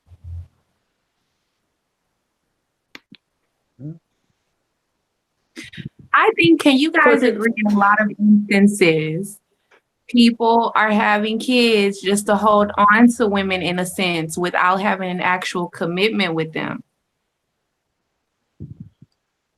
I can't hear you. Without having commitment. I said, can you guys agree? I'm sorry if my phone is kind of low. Can you agree that in some instances, men are having kids with women to hold on to them, like basically to waste their time in a sense without actually giving them a commitment? But isn't a commitment easier than a kid? Yeah. We just had a situation who was talking about someone who got a woman pregnant on purpose to, she can have my first child. Yeah, that happens all the time. But my question is, isn't that a low value move to bring a child into the world solely for the purpose of, I'm going to use that child as an anchor? By anyone, man, woman, or otherwise, but isn't that a very low value move? Sure. It depends on what environments you grew up in. In some environments, that's a high, and you have to remember, every standpoint that you give, you're giving it from your perspective. Like, as are we all. Right. From my community, that's a high value move because that's your seed. You just, you know what I'm saying, kept your legacy going. And more than likely, if you did it with that woman, it's because you saw her as high value. So you just made sure that your seed is high value. Now, right, wrong, or indifferent, that's the thought process. Right. But So that's and I'm gonna give you an example. That's high value for the man, but is it high value for the woman? But it's high value for the child too, in the man's opinion, because if okay, let's take it back to high school, right? And I know because I have friends do this, or in college. If I'm a football star and you're a track star and we have a baby, if the way I look at it, I just created an NFL player. Did you no, wait? I'm gonna say something, but he's right. No, but he's right. So I ran track in undergrad, and there was a conversation with one of the guys on the football team who was like my really good friend. He's like, yo, we can literally make a baby that can be successful in terms of athletics. Like, it's a genetic move. I mean, people do it all the time. You look at, I'm not even gonna go like Yao Ming, that was a genetic move. Like, it would have been a genetic move for us to do so. He was a defensive back and I was a triple jumper. Like, what better combination? I was a sprinter. Like, this would work. And so it's not as uncommon. Again, you said, your circle is one circle, but we're all here to bring up different perspectives because those are the things that are actually the reality of other people that may not be on your Facebook page that are watching, but maybe from our Facebook pages that are watching. Then they're thinking like, well, what about this? And what about this? So we have to have the freedom to be able to share these exceptions because they're exceptions to you. But for me, I know more people in blended families than I do in people in like original families. So like, we can't use this idea of like, oh, this is an exception. No, it's your exception to the rule. But like, it's not everybody's narrative, especially since we're all coming from these different social contexts. So one person's exception could be another person's rule. Right. And I'm gonna tell you right now, as a former D1 athlete, I'm looking for either a D1 basketball player or a track athlete, period. You know why? Because I understand the advantages that athletes get growing up, and I want my child to have the best advantage athletically. So I want her to be smart, and I want her to be athletic. So when I'm thinking about having a wife, yes, I am considering that. And I am making sure she ran track or played basketball or volleyball, hands down. Right, wrong, or indifferent, that's what's happening. That's who I'm gonna marry. That's who I'm gonna have kids with, point blank, period. But just because you have those characteristics that you want, does that mean that love is absent from that equation? I'm just making sure that love, the person that I do choose to love, because I believe love is a choice, the person I choose to love will be a D1. They ain't got to be D1. They just got to be a track athlete or they got to be a basketball player because I understand my genes and their genes. And I also understand this too. Like, is love the real I mean, this is a whole other conversation, but I think people need to be a little bit more strategic in their marriages because love is not working. Like love is not something that's keeping people married. Like, oh yeah, you're in love, but okay, what happens when you're not anymore? Like again, like AJ said, it has to be a choice. And sometimes we look at like Beyonce and Jay-Z, that is a straight up business decision. It's a very smart one. So when she got cheated on, she's not leaving him. There's a business plan in place. And so it sounds terrible because we're just saying it like without any emotion. There is some love in there, but I don't think love is the number one thing people are looking for anymore because we already love ourselves. We're already, for most of us on this phone call, when we go back to Maslow's hierarchy of needs, we've already self-actualized. We don't need someone to help us get there. We're actually just looking to figure out a way to like do more, and like have a companionship sort of thing. But love is, we don't need love. The love is at the bottom of Maslow's hierarchy of needs. We're already full of that, which is why we were able to get up to self-actualization. So I've been married before. And if I were to get married again, the most important thing for me would be security, because I didn't have security in my first marriage. I took a lot of financial hits in my first marriage. So the most important thing would be security. What is that? What's going on with the feed? I think You hear that David noise? needs to be muted. I think that's David's car. Oh boy. Yeah, and you know what? So, and I just want to clear up something, Courtney.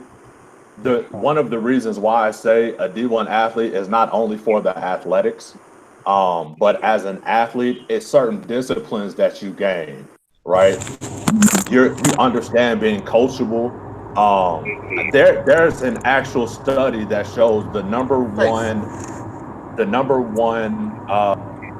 trait that's needed for a relationship to work is self-awareness, right?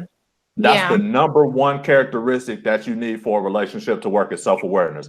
And most athletes, although we may fall short in a lot of areas, we're very self-aware, right? So when I'm looking for a woman, the reason I want her to be an athlete is because she's coachable. I know she's been disciplined. I know she's more than likely self-aware. So it's a lot of traits that I can count off because I know she's already been through athletics. So it's not only because she's going to have the right genes, but I can kind of tell you about her upbringing because she's had to listen to coaches. She's had to study. She's had to discipline herself. So it's a lot of characteristics that go with the athlete that I'm not saying, but it's also the gene pool as well. That's a point that I'm with you, AJ. I'm with him. I think he's very smart to think that way. Let me back up because Tiffany, you said something earlier about Maslow's hierarchy of needs, and I don't know if everybody got the chance to know what that was. Can you tell everybody, if you look real quick, can you tell everybody real quick on what you mean about the hierarchy of needs? Oh, yes. Sorry, I had to unmute myself. Yes. So it's a theory in psychosocial development that talks a little bit about what kids need in order to get to this place of happiness, right? I guess for like for the layman's term. And so a lot of times when you look at schools, so I use this a lot in the school that I used to work in because I think the number one issue with schools nowadays is they're trying to get kids to happy, but they can't solve poverty, right? And so poverty is something that needs to be solved before you can get to actualization. So the first set of needs that people have are basic needs, right? Like food, water, sleep. They need to feel like this sense of or security, kind of like my sister just talked about what she needed in her next marriage. Because if you don't have that, nothing else can build upon it. And so a lot of times when you look at children, right, a lot of times if you look into schools in most of the US, a lot of them are trying to get to this place of self-actualization, right? Like, who am I? What can I do with my life? Who do I want to become? What are my passions? What are my talents? But actually you're building that upside down. So we need to like satisfy the main first, and then a kid needs to feel safe. So again, you have the first two needs are usually compromised if a kid is living within poverty in a high crime area, which is an area that I worked in. And so we had to like figure out those two things before. That's basically Maslow's hierarchy of needs. But there's a lot of research on it. And you'll find kids who don't finish kids who don't finish their goals that they're setting out to do, you can usually find a crack in one of those lower levels of the hierarchy.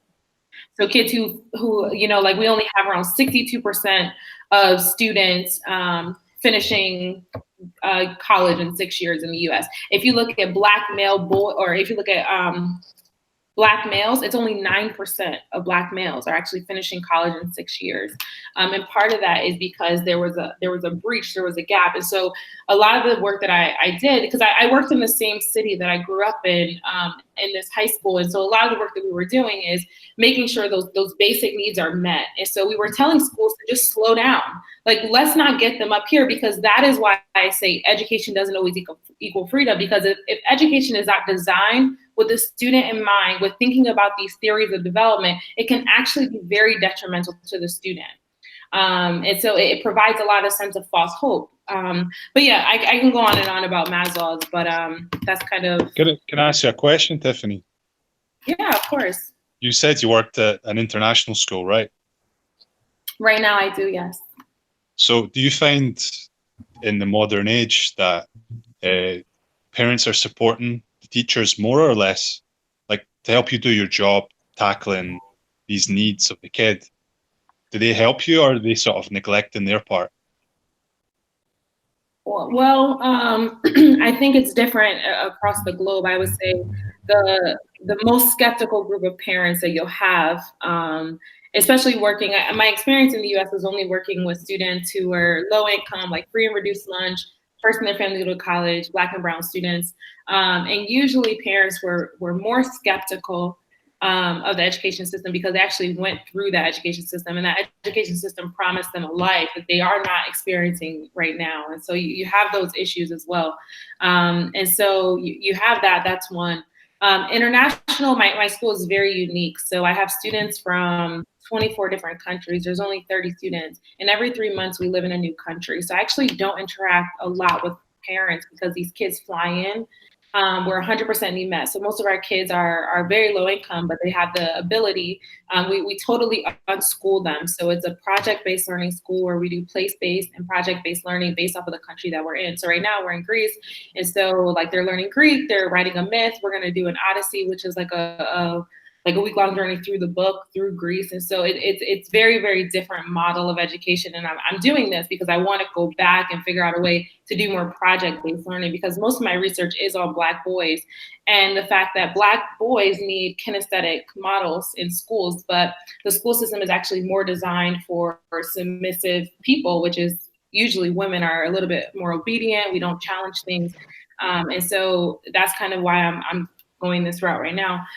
But to answer your question, I don't have the experience to answer in terms of international schools, but I do know that I have much more buy-in from parents with these kids that are here, because education has not created the disparity in the globe as it has in the US. So like one thing that I do, because my kids come from all over, is I travel to different parts of the world to visit universities. And so I remember when I first got this job internationally, and I asked my coworker, because the staff is also from all over the world too. I'm one of only 2 staff from the US. And I was like, yo, how much are y'all paying in student loan debt? Because I have student loans for my grad program. And they're like, what do you mean? I'm like, yo, how much are you paying? They're like, nothing. I'm like, what? I thought we all had the same narrative, like everybody under 40 was going to be paying student loans. And they're like, no. So now that I know, like if you go to school in the UK, I'm talking Cambridge and Oxford, the same level of education as Harvard, Yale, Stanford in the US, the max of tuition at these really elite schools there are people in the world that don't know Yale. Everyone knows Harvard, but I mean, like Cambridge and Oxford, everyone knows it. And the tuition for that school is $10,000.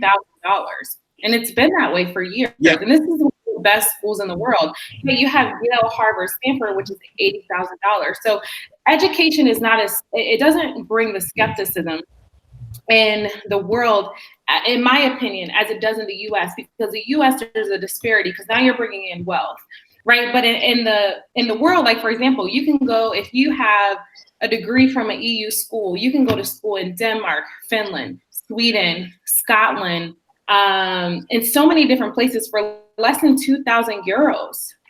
You know, one of the things that I've learned traveling dovetails with what you just said. Things like education in other parts of the world. Now, it does skew to the more money you have, the better tutors you get. But it's possible for someone who only had mom, dad, grandma, granddad to tutor them for 4 years for those big exams to go to the best schools. The smartest kids do nothing for education. Actually, that is why me and my daughter are in Mexico, for her to be a polyglot, so that she can have opportunities to go to university and not fall into the debt trap like her mother did. I just finished paying back my student loans last year at the age of 44. I believe Obama and his wife just finished paying their loans while he was in the second term in office. This is one of the main reasons why I'm living in Mexico. One of the best universities in Central America is here in Mexico, and it's a public university. It's cents on the dollar. It's a trap. It's a trap. The American university system, it's a trap. It's a debt trap. It's slavery.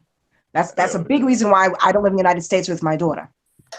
Well, if she needs any help, you can. I would love to help her. I'm very familiar with. I'm on you like white on rice, white on rice. I put in the group chats that Tiffany is consistently leaving diverse insights, and I put your Instagram on there for people to follow you there. The second thing I'll say, let's broaden it. Not here, not now, but at some point, you and I are going to have a private discussion. I'd like to see if I can help you through some of the contacts that I have around the world. How do students get into that program? How can I help be part of your pipeline to get the kids who need that international experience into it? Can I give you information, people? Not here. This is not a question. This is just for later. I want to put that pin in this subject so that we can definitely do that later. And I'm curious about how this program can help kids who are coming from foster youth, kids who don't have like that, family background to help them, but can still get this type of opportunity to travel and things like that and get the education that they need. I think you, like letting the students know. I mean, like I said, we have a very small cohort. We diversify in country and income. And so it's really actually very difficult to find a really good fit, right? Because you need a kid who is creative and curious. And to be honest with you, because I'm one of the interview steps that they do. To be honest, we really look for kids who struggle in the traditional school system. So we don't look at grades. We look at how they learn and are they going to engage in the culture, right? We don't want to bring kids to Athens, Greece, and then they're just sitting in a coffee shop all day, doing whatever they want to do. So are they curious? That's for me, the thing I look for a lot. But we also need parents to believe in the program. I mean, I worked at a really great school in the US where 100% of our Black and brown kids went to colleges I never would have dreamt of going. And so the uni counseling is on point, right? But sometimes parents are a little bit nervous. I think for me, Yusuf, my goal is not to get kids necessarily into this pipeline of schools, although I was advertising heavily when we were recruiting for next year's class. But for me, it's about getting Black and brown families to be open-minded to go to college outside of the US. Because if you are middle income, you're not getting any financial aid. And to be honest with you, the most expensive option in Europe outside of Switzerland, which are really reputable schools, these are schools that have reciprocity with degree certifications in the US. But the most expensive you'll find for tuition, room, and board is $26,000. And most parents, especially people on this panel, it sounds like we're all well educated. We're probably earning some sort of an income. If you earn anything more than $28,000, your kid is not going to get much. And so, I think we need to start thinking globally even after high school, because I mean, our school has 30 spots. That's not going to fix it. But my goal is to figure out a way to offer uni counseling to families, because I have all the tools and I love this stuff, and to help kids be aware of options and families to be aware of options outside the US. Because like I said, my main thing when I first said education equals freedom, the reason why I don't think people are free is because, like my sister just said, she said she's 40 something, she just finished her student loan debt. That should not be a thing. Right. And because, like I said, I worked at a very expensive private PWI, it's never going to stop, because the U.S. government is never going to put a cap on how much student loans they can have. What is the PWI? All right, as opposed to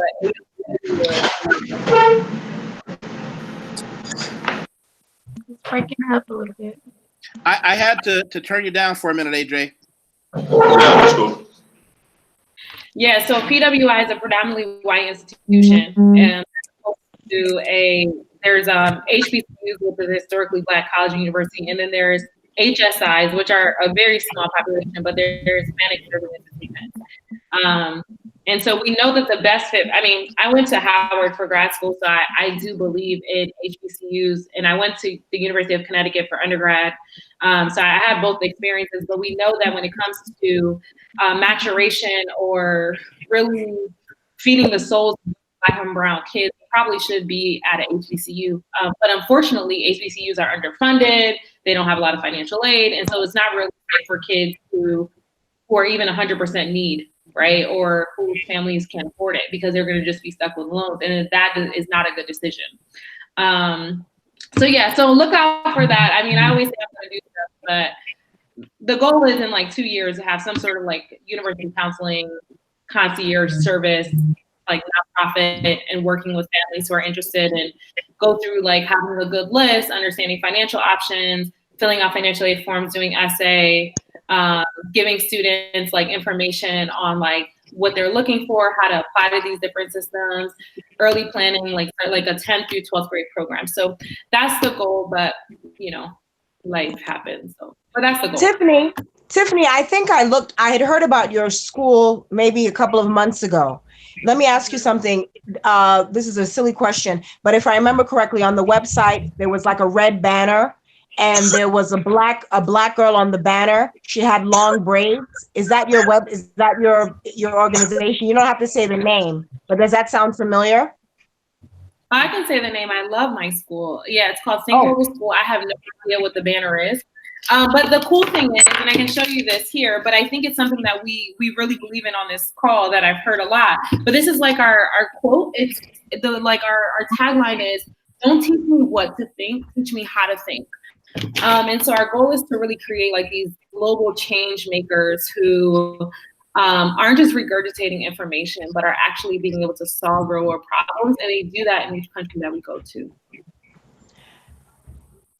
Let me ask you, is there a general demographic of children? Do you have many Black children there, Black girls? So in my cohort, the cohorts are 30 and we travel with 12 adults. So there's a pod of like 42 of us. So in my cohort, there's 30 kids are from 24 countries. So like literally all over the world. So we have Hispanic students, we have white, like Eastern European, regular Western European, and like North American. We have two black kids, but we also have 2 kids from Brazil, Mexico, like literally Australia, New Zealand, South Africa. They're from all over. Okay. So it's very diverse, but very diverse. Good. Thank you. You're welcome. Wow. Now, here's the only question I would have, because I'm always going to try and bring it back to my central theme, Tiffany, and you've been a pretty good tag team partner about this. Is there an advantage that the children, well, let me back up. Do all the children come from need families? So I can be very transparent here. I don't know how wide this is going to go, but I'm sure it's not going to like reach anybody at my organization. Whoa. Don't say, this is the internet. Okay. I mean, it's not a secret. I mean, we share this with prospective families. We're 100% need met. So what that means is we have a tool that we scale the tuition. We only have one funder. We only have one person who funds the school, and it's the founder. The founder is a woman from New Zealand who was a photographer for National Geographic. She had a son. By the time he was ready to go to high school, he had been to 72 countries with her. And she said, I'm willing to settle down anywhere in the world as long as the high school believes in global citizenship and kids can travel at least once for 1 week. We couldn't find one, so she started her own school. She has funds from her late father who passed away. She's a young woman. She's only around 49, 50 years old. And she literally lives by this model. She believes that kids don't need to learn in the classroom, that the world is their classroom. So we travel with a principal, myself, a logistics coordinator, a tech and admin person, and 7 teachers. So we have everything that we need. We utilize like local facilities in every country, and we have a curriculum developer that goes to the country a year before us to kind of find guest speakers, experiences, and field trips for the kids to be able to learn. And then we have like they take their regular classes that they need to take as well. And so when it comes to price, we have kids who we cover everything. When I say everything, we cover their suitcase, we cover their clothes on their back, we cover their visas, their flights, and their tuition. Then we have kids where maybe their families can cover the visa, but we cover all the rest of those things. We have kids who maybe they can cover the clothing and the suitcase and the visas, but they can't do the flights. So we do flights and tuition. And then we have kids who pay $1,000, $5,000. We actually only have 4 kids out of 60 that pay full tuition. And the rest of them, it's about only 15% of the tuition. So we're 100% need met. We actually don't look at finances until they get accepted. It is very hard to find a really good fit in terms of the kid and the family. And so we believe that we prefer to find the fit first, and then we'll sort the finances out later.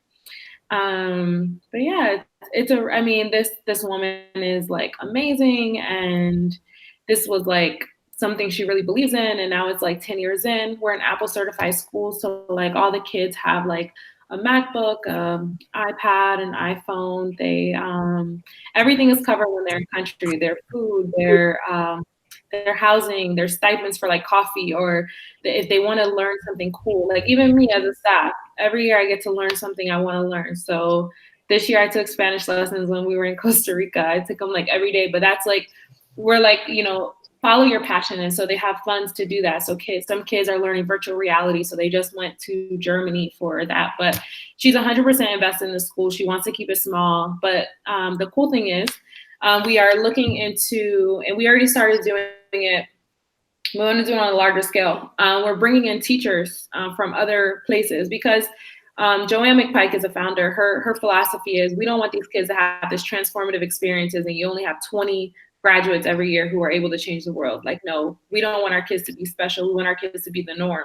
We want to like move that target from like, we're an extreme unschooled school to like, this is what kids are always going to expect out of education.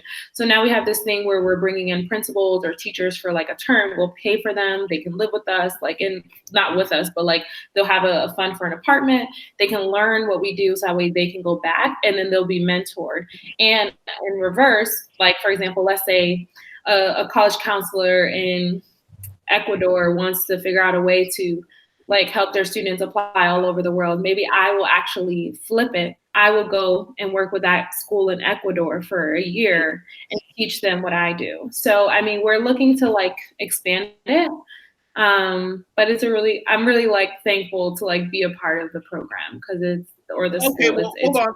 I don't want to interrupt for anything that's not important. Revolutionary. It's revolutionary. We have someone right now in the comments who's someone I know who goes under the name C-Dub online, and he asked a couple of questions. But one is, how can he contribute to the program? What I'd like to do is offline put you in contact because I'm not sure how, but he is someone who's a traveler, who has lived abroad and understands the international experience. I'm going to put him and anyone else who at today or any point comes to me and says, I want to know more about this, I'm going to put them in contact with you. And this is one of the reasons that I'm glad we have these things. I'm glad that we do these forums because it's not just about, debating who said what when. It's things like this that help us all to grow. And he also wants to know how students can find out and enroll. So what we'll do is, what I want you to also do, Tiffany, is in the comments, go ahead and put, hey, this is where they can enroll. But more importantly, offline, I'm going to ask that they contact, I'm going to facilitate meetings between you and the people who are also interested so that you can spread that wealth. I wouldn't suggest putting any of that contact information here online. I can facilitate that because, it's the internet, but I'm glad that I'm going to, and this is going to go on in perpetuity. This is something that's going to be online, hopefully forever, so that we can continue to help each other with these things. And this made today worth it. If we can help one family and one kid get to see the world the way I think all of us have, then that's an amazing thing. Courtney, where are you right now? I forgot to ask. I'm in Salvador, Brazil. Yeah, I'm in the south and you're in the north. You know what? I might be there next week. I'll let you know. Let's get it going. What's the temperature there today? I'm sorry, say it again. What's the temperature there today? I don't know. The sun is out. Well, that's Brazil. It's real bright today. It's not raining like yesterday. It rained all day. Here it's 82 degrees or 28 degrees, depending on what country you're in. But it's 82 degrees today. It's a cool fall day for us. People often say it doesn't have winter there. And I said, well, there are days when I have to wear my hoodie. Your goodie. My hoodie. Oh, your hoodie. Oh. I have like, what? I said, sometimes I have to wear my hoodie because that's considered a cold day here in Sao Paulo. But yeah, definitely you and I will have to. You know what we should do? We should do a get together and just talk about Brazil and kind of go back into that. I had a great conversation with Vanetta, who's not here today, about what Brazil is like. And we have a really good one called Brazil is Not for Beginners. And we really got into it. I started to read this article that you sent me. It definitely was interesting so far. I'm excited to read the rest of it. Yeah, with Vanetta. Well, Brazil is Not for Beginners. It's one of those it took me living here for 4 years to really get it, because Brazil is one of those places it can really trick you because the weather is nice, the food is great, but if you slip up here, you can get in some situations where I tell people all the time there's a lot of freedom here. So if you're responsible, it's great. You can build a business the way I have, and I brought a business here that I had overseas and do a lot of other things. But if you're reckless, you can just it's not like living in a place like Japan or China. I was in China for 2 years before here, where there are a lot of safety mechanisms in place to stop you from stepping on your own tail. Like, you would have to work really hard to screw up in those places. Here, hey, if you want to do it, go for it. Sounds like Thailand a little bit to me. You know what? I lived there for a couple of years, and that's right. Hey, Yeah. so I need to get that article down to some people in Colombia, because there's at least 4 people I know from Colombia that's coming to Brazil later this year. Because, we don't want to pay the visas for the 180 days. So we just going to skip to Brazil and stay there for a couple months and then come back to Colombia. So I definitely need that article. AJ, I'll be in Colombia in September for like 3 weeks on vacation, just relaxing. I have no plans. I just am going because You coming to Medellin? Yeah, I was just saying. I love it. Yeah, we're take Spanish lessons there. I want to continue. So I'm gonna go to Toucan, I think is the name. I talk to Uber drivers. That's how I learn Spanish. Hey, yeah. They do the same thing in Colombia, where taxi drivers expect you to have conversations with them. It's not that you're special. I'm in the car with my Brazilian friends, and I won't say anything, and it's just, hey, who are you? Where are you from? Where are you going? What do you do? Hey, what did your mom do? What did you? Oh, did you hear about this in the news? And it's just, you can pick up a lot talking to a taxi driver. Yeah. So I don't even consider my Uber rides like rides. I consider them like my Spanish lessons. Yeah. So, yeah. Or my favorite is I do Uber Pool. I don't know. Do you guys? We don't got Uber Pool here. Oh. Well, we have Uber Pool in Brazil, where if it's someplace I don't have to be any place at a specific time, if I'm just going shopping on a Saturday and I'm going downtown, I'll get an Uber Pool and be in the car with people and just throw it out. Oi, bom dia, tudo bem? Just try my best. Oh, yeah. Like down here, Uber is actually illegal here. Really? Yeah. I mean, everybody do it, but it is illegal. Like, the app is active there, isn't it?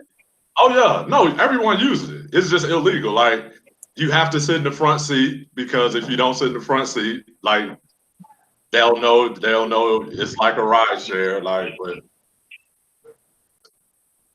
well, it's great though. I love it here. So, but again, what are you eating? Right. So this is my pre-workout. So I'm eating my grapes. I'm gonna take my protein shake, and then I'm going to the gym. There you go. There you go. Well, my whole thing is like this. This is another reason why I do it. Bringing everybody together so that we can help each other and meet each other and just make friends. Just making friends and having these lively discussions. I'm glad that we're here for this. It looks like Dave got that back in the discussion. He's got his earpiece on. I don't know if we're muted to him or what. Dave looks like he over there in deep thought. Yeah. Well, that's a dangerous place, because when Dave opens up, it gets heavy. It gets heavy real fast. But that's what I was saying. It's little things like this. And that Brazil is not for beginners. I put that in the group, and I'm going to send that to you as well. But what we could do, me and you, Courtney, you and I should sit down and have Brazil Q&A online. And, and have everybody who just wants to talk about what life is like in Brazil, that has any questions for us, we can definitely bring AJ in. You got a couple people in Colombia that I've spoken to that have a couple YouTube channels and whatnot that we can definitely invite to talk about Colombia. We should do a Colombia one as well. Hey man, it's a gang of people in Colombia. Like it's so many black expats here. Like I have to get away from them sometimes because I'll be like, yo, this feel like America. I was in Colombia for 3 months and I was like, where are all the black people at? Where were you? I was there for 4 months. Where? Look. I spent 3 months in Medellin. Then I was hopping around from like Cali, Cartagena, and Bogota. This my man's place. I don't know if y'all can see it. It's called Sweet Georgia Cafe. He a cat from Georgia. Like we be having spades tournaments there. That's where I won this hat. What did you do everything? Like, you play spades there? What? I'm so down for a spades game. Don't nobody know how to play. You see my trophy, don't you? Wow. Ooh, come through. Yeah. We definitely all have to get together for that because that's some. Your buddy on Sweet Georgia, is he on WhatsApp? Yeah. Rob is on Sweet. He on WhatsApp. Yeah, send me his contact and I'll make a little group because I want you to introduce me to him because he's welcome to come on too. How long has he been down there? He's been down here, I want to say 2 years. He married a Colombian. So I mean, he like I said, he got his restaurant here. They do a meetup every Monday, and that's how a lot of people get connected. They do a meetup on Mondays. We go there to watch a lot of the games, a lot of the fights. It's a lot of, when it comes to it's not a lot of people my age here, but it's a lot of older retired military. Well, they're not older, but older than me. Retired military. So is this more men than women though? Oh, so there is a gang of women that are my age, that are down here, and I mean, and they ride tight. They got their own little clique. They do what they do. Yeah, they got their little crew. So we all went out to eat last night because I'm going back to the U.S. on Monday to do my little 2-month summer tour before I come back. So we all got together and. Everybody was talking about going to Brazil. That's why I was like, I need that article because everybody like, yo, we heading to Brazil. So, and I think everybody's talking about going to Salvador de Bahia or. Yeah, that's where I am. It's like little Africa. That's why everybody was talking about. Whole blessing. I'm telling you. Courtney, girl, come. I'm gonna get a 2-bedroom. Come. Like all black people need to come here. Like I've been feeling so much love. Like really? Honestly, y'all, I did not like Colombia that go round. Like I don't know, my experience there as a dark-skinned woman wasn't the best. However, as soon as I touched down, like literally my first day, I was just wandering and it was so many people who just stopped and like hugged me and just, like you could just feel the love here. Like, it's amazing. It's amazing. I'm gonna find about. Yes, girl. Come on. It's gonna be lit. Yeah, Bahia is nice. Bahia is very nice. Very nice place. Yeah, is the water clear there? Yeah, all of it. Like for some reason, I'm not a beach person normally, but I've been feeling so drawn to the beaches here. They're beautiful. Like they have so many like local beaches that are super easy to get to, and it's really honestly like a spiritual factor as well. One of my friends was saying, I can't remember what the name of the particular city is in Brazil that's like built on a crystal, and they feel like this is why this city gets so much spiritual energy, but it's like bigger than just this Afro culture. It's like definitely a spiritual element that really draws people here, Have you been to Havana? Have you been to Cuba? No, I haven't been there yet, but I've been hearing that it's dope as well. But I met a singer here who has been traveling around, and she's from Cuba, and she's a lawyer.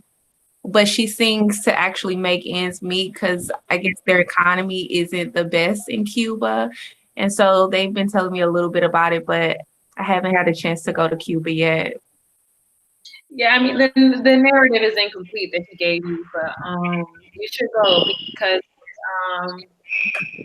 it's really dope. It also has like a very similar spirituality that came from Nigeria, from like the Yoruba tribe. So we know like it hit Brazil, Salvador, Havana, and Haiti have the three biggest. Like so you'll find that same vibe there. But yeah, I just don't speak Portuguese, which is why I've been like very hesitant to go to Brazil. I don't speak Portuguese either yet. I'm just trying to fix my Spanish and get my life together. Well, I will tell you one thing about learning another language, and I wrote about this. Simple, small things. For example, even something as simple as Duolingo cannot teach you a language, but it can give you some basic fundamentals that it makes a big difference. Doing an hour a day, find a course that you can do an hour a day. Contact me, and I can put you in contact with someone who you can hire as just a tutor, do an hour a day speaking with. But it makes a big difference. You know, it's like anything else. The thing that hurt me the most is because my work is in English, so I'm speaking in English for part of the day, and then Portuguese. My friends who just totally their job, their career is totally in Portuguese, they learn much faster. Ah, okay. Well, definitely put me in contact with someone because I do feel a strong desire to learn Portuguese. And just to kind of take it back to, you said what? I hope so. You living in Brazil? Yeah, I need to be able to speak to the people. I feel like I want to connect. Like, I really want to, I don't know, I have a thing for talking to old people. And I see them all the time and they be talking to me, but I'm like, no, Dingy. So, which means I don't understand what you're saying. But to piggyback on you guys are saying about how education is so cheap in other parts of the world. Like, I have heard about some universities here where you can go for a semester for like $150, and then you can also get a student visa here if you go to one of these universities. So yeah, there are a lot of ways to do it. There are a lot of ways to do it. What we'll do is say hello to me on WhatsApp, and you can give me a call or we'll talk and go over some of those micro details. So listen, we've been doing this for a while, and I love you all. I want to get any closing comments from anybody so we can log off, or I have to log off. I've got stuff to do. Let's go down the line. Tiffany, I already shared your Instagram. Give us a parting shot.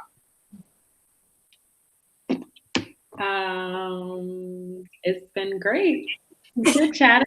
No, I like having these conversations. I mean, I'm living in Greece. There's not a lot of Black people.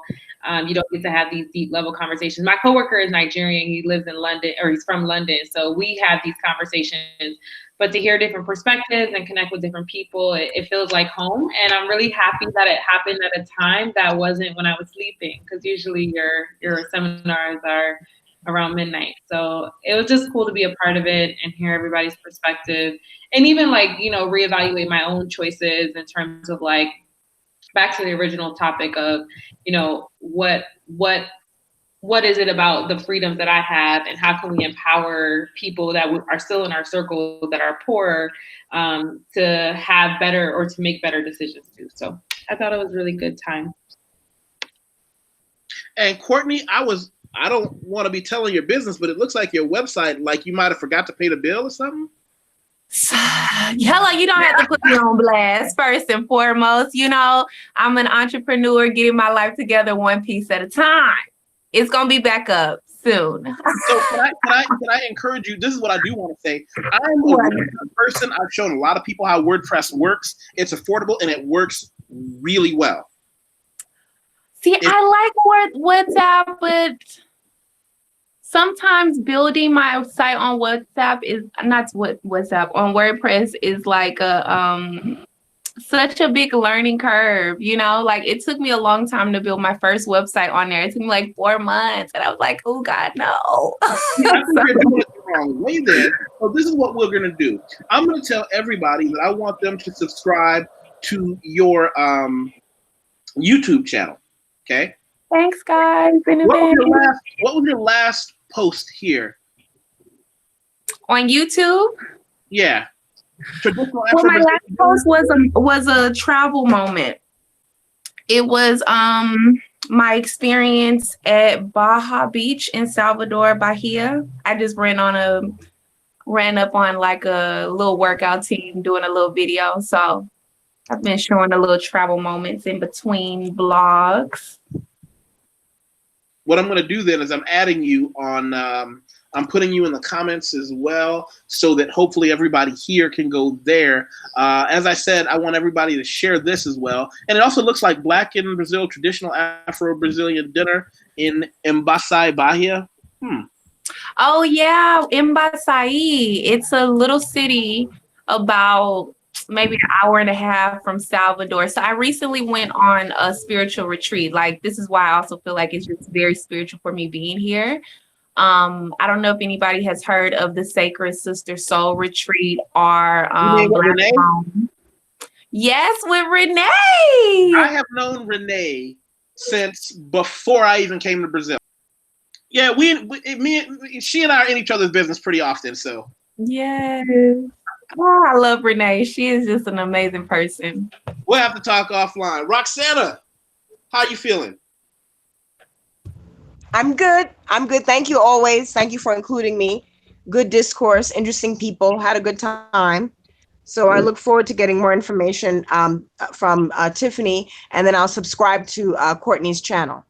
You know, I want to say I love your hair wrap. One of the things I've really learned to appreciate here in Brazil are all the different styles and colors of hair wraps that women use. You should actually have a day when you really go over, like, just how women wrap their hair there versus other places. Here in Brazil, I'm sure I told you, there have been several incidents where they're accusing cultural appropriation, even though cultures all over the world have worn hair wraps. In Brazil, it was only Black women, and then it was a direct result of the oppression and slavery about their hair. So now hair wraps have become really cool, and you find everybody wants to wrap their hair. Now, most of the Black women that I know are like, we have bigger shit to deal with. But they're the strong segment that's like, well, wait a minute. You didn't want it before it was cool. I personally, it's appropriation is always going to happen, and it's not appropriation if they're wearing it the right way, but that's a different conversation. True. This is true. Well, you know, my head wrap is a part of my armor, my uniform. It's my culture. It's who I am. It's a part of my DNA.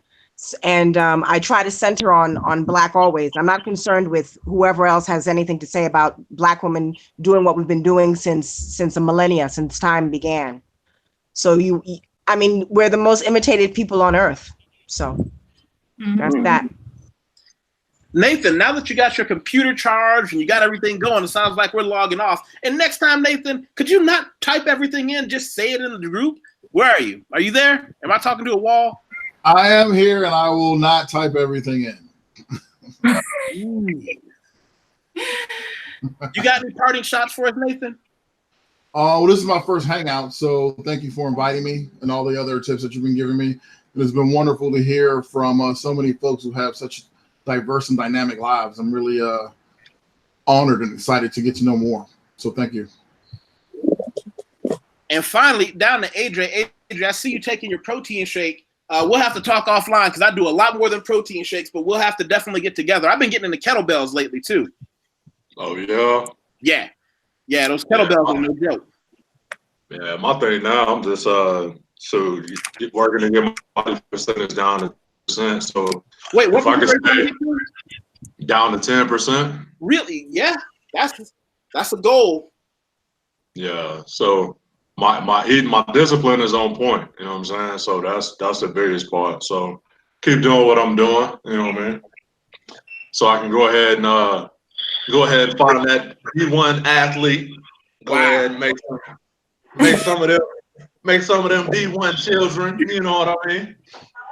Well, listen. What I was going to say to you is this: first, do you have a page or anything you want to promote? Anything on yours? No. All right. Well, like I said, man, your experience down there, you really do need to put something together and start sharing it. I probably do. What city is that restaurant in? Oh, it's in Medellin.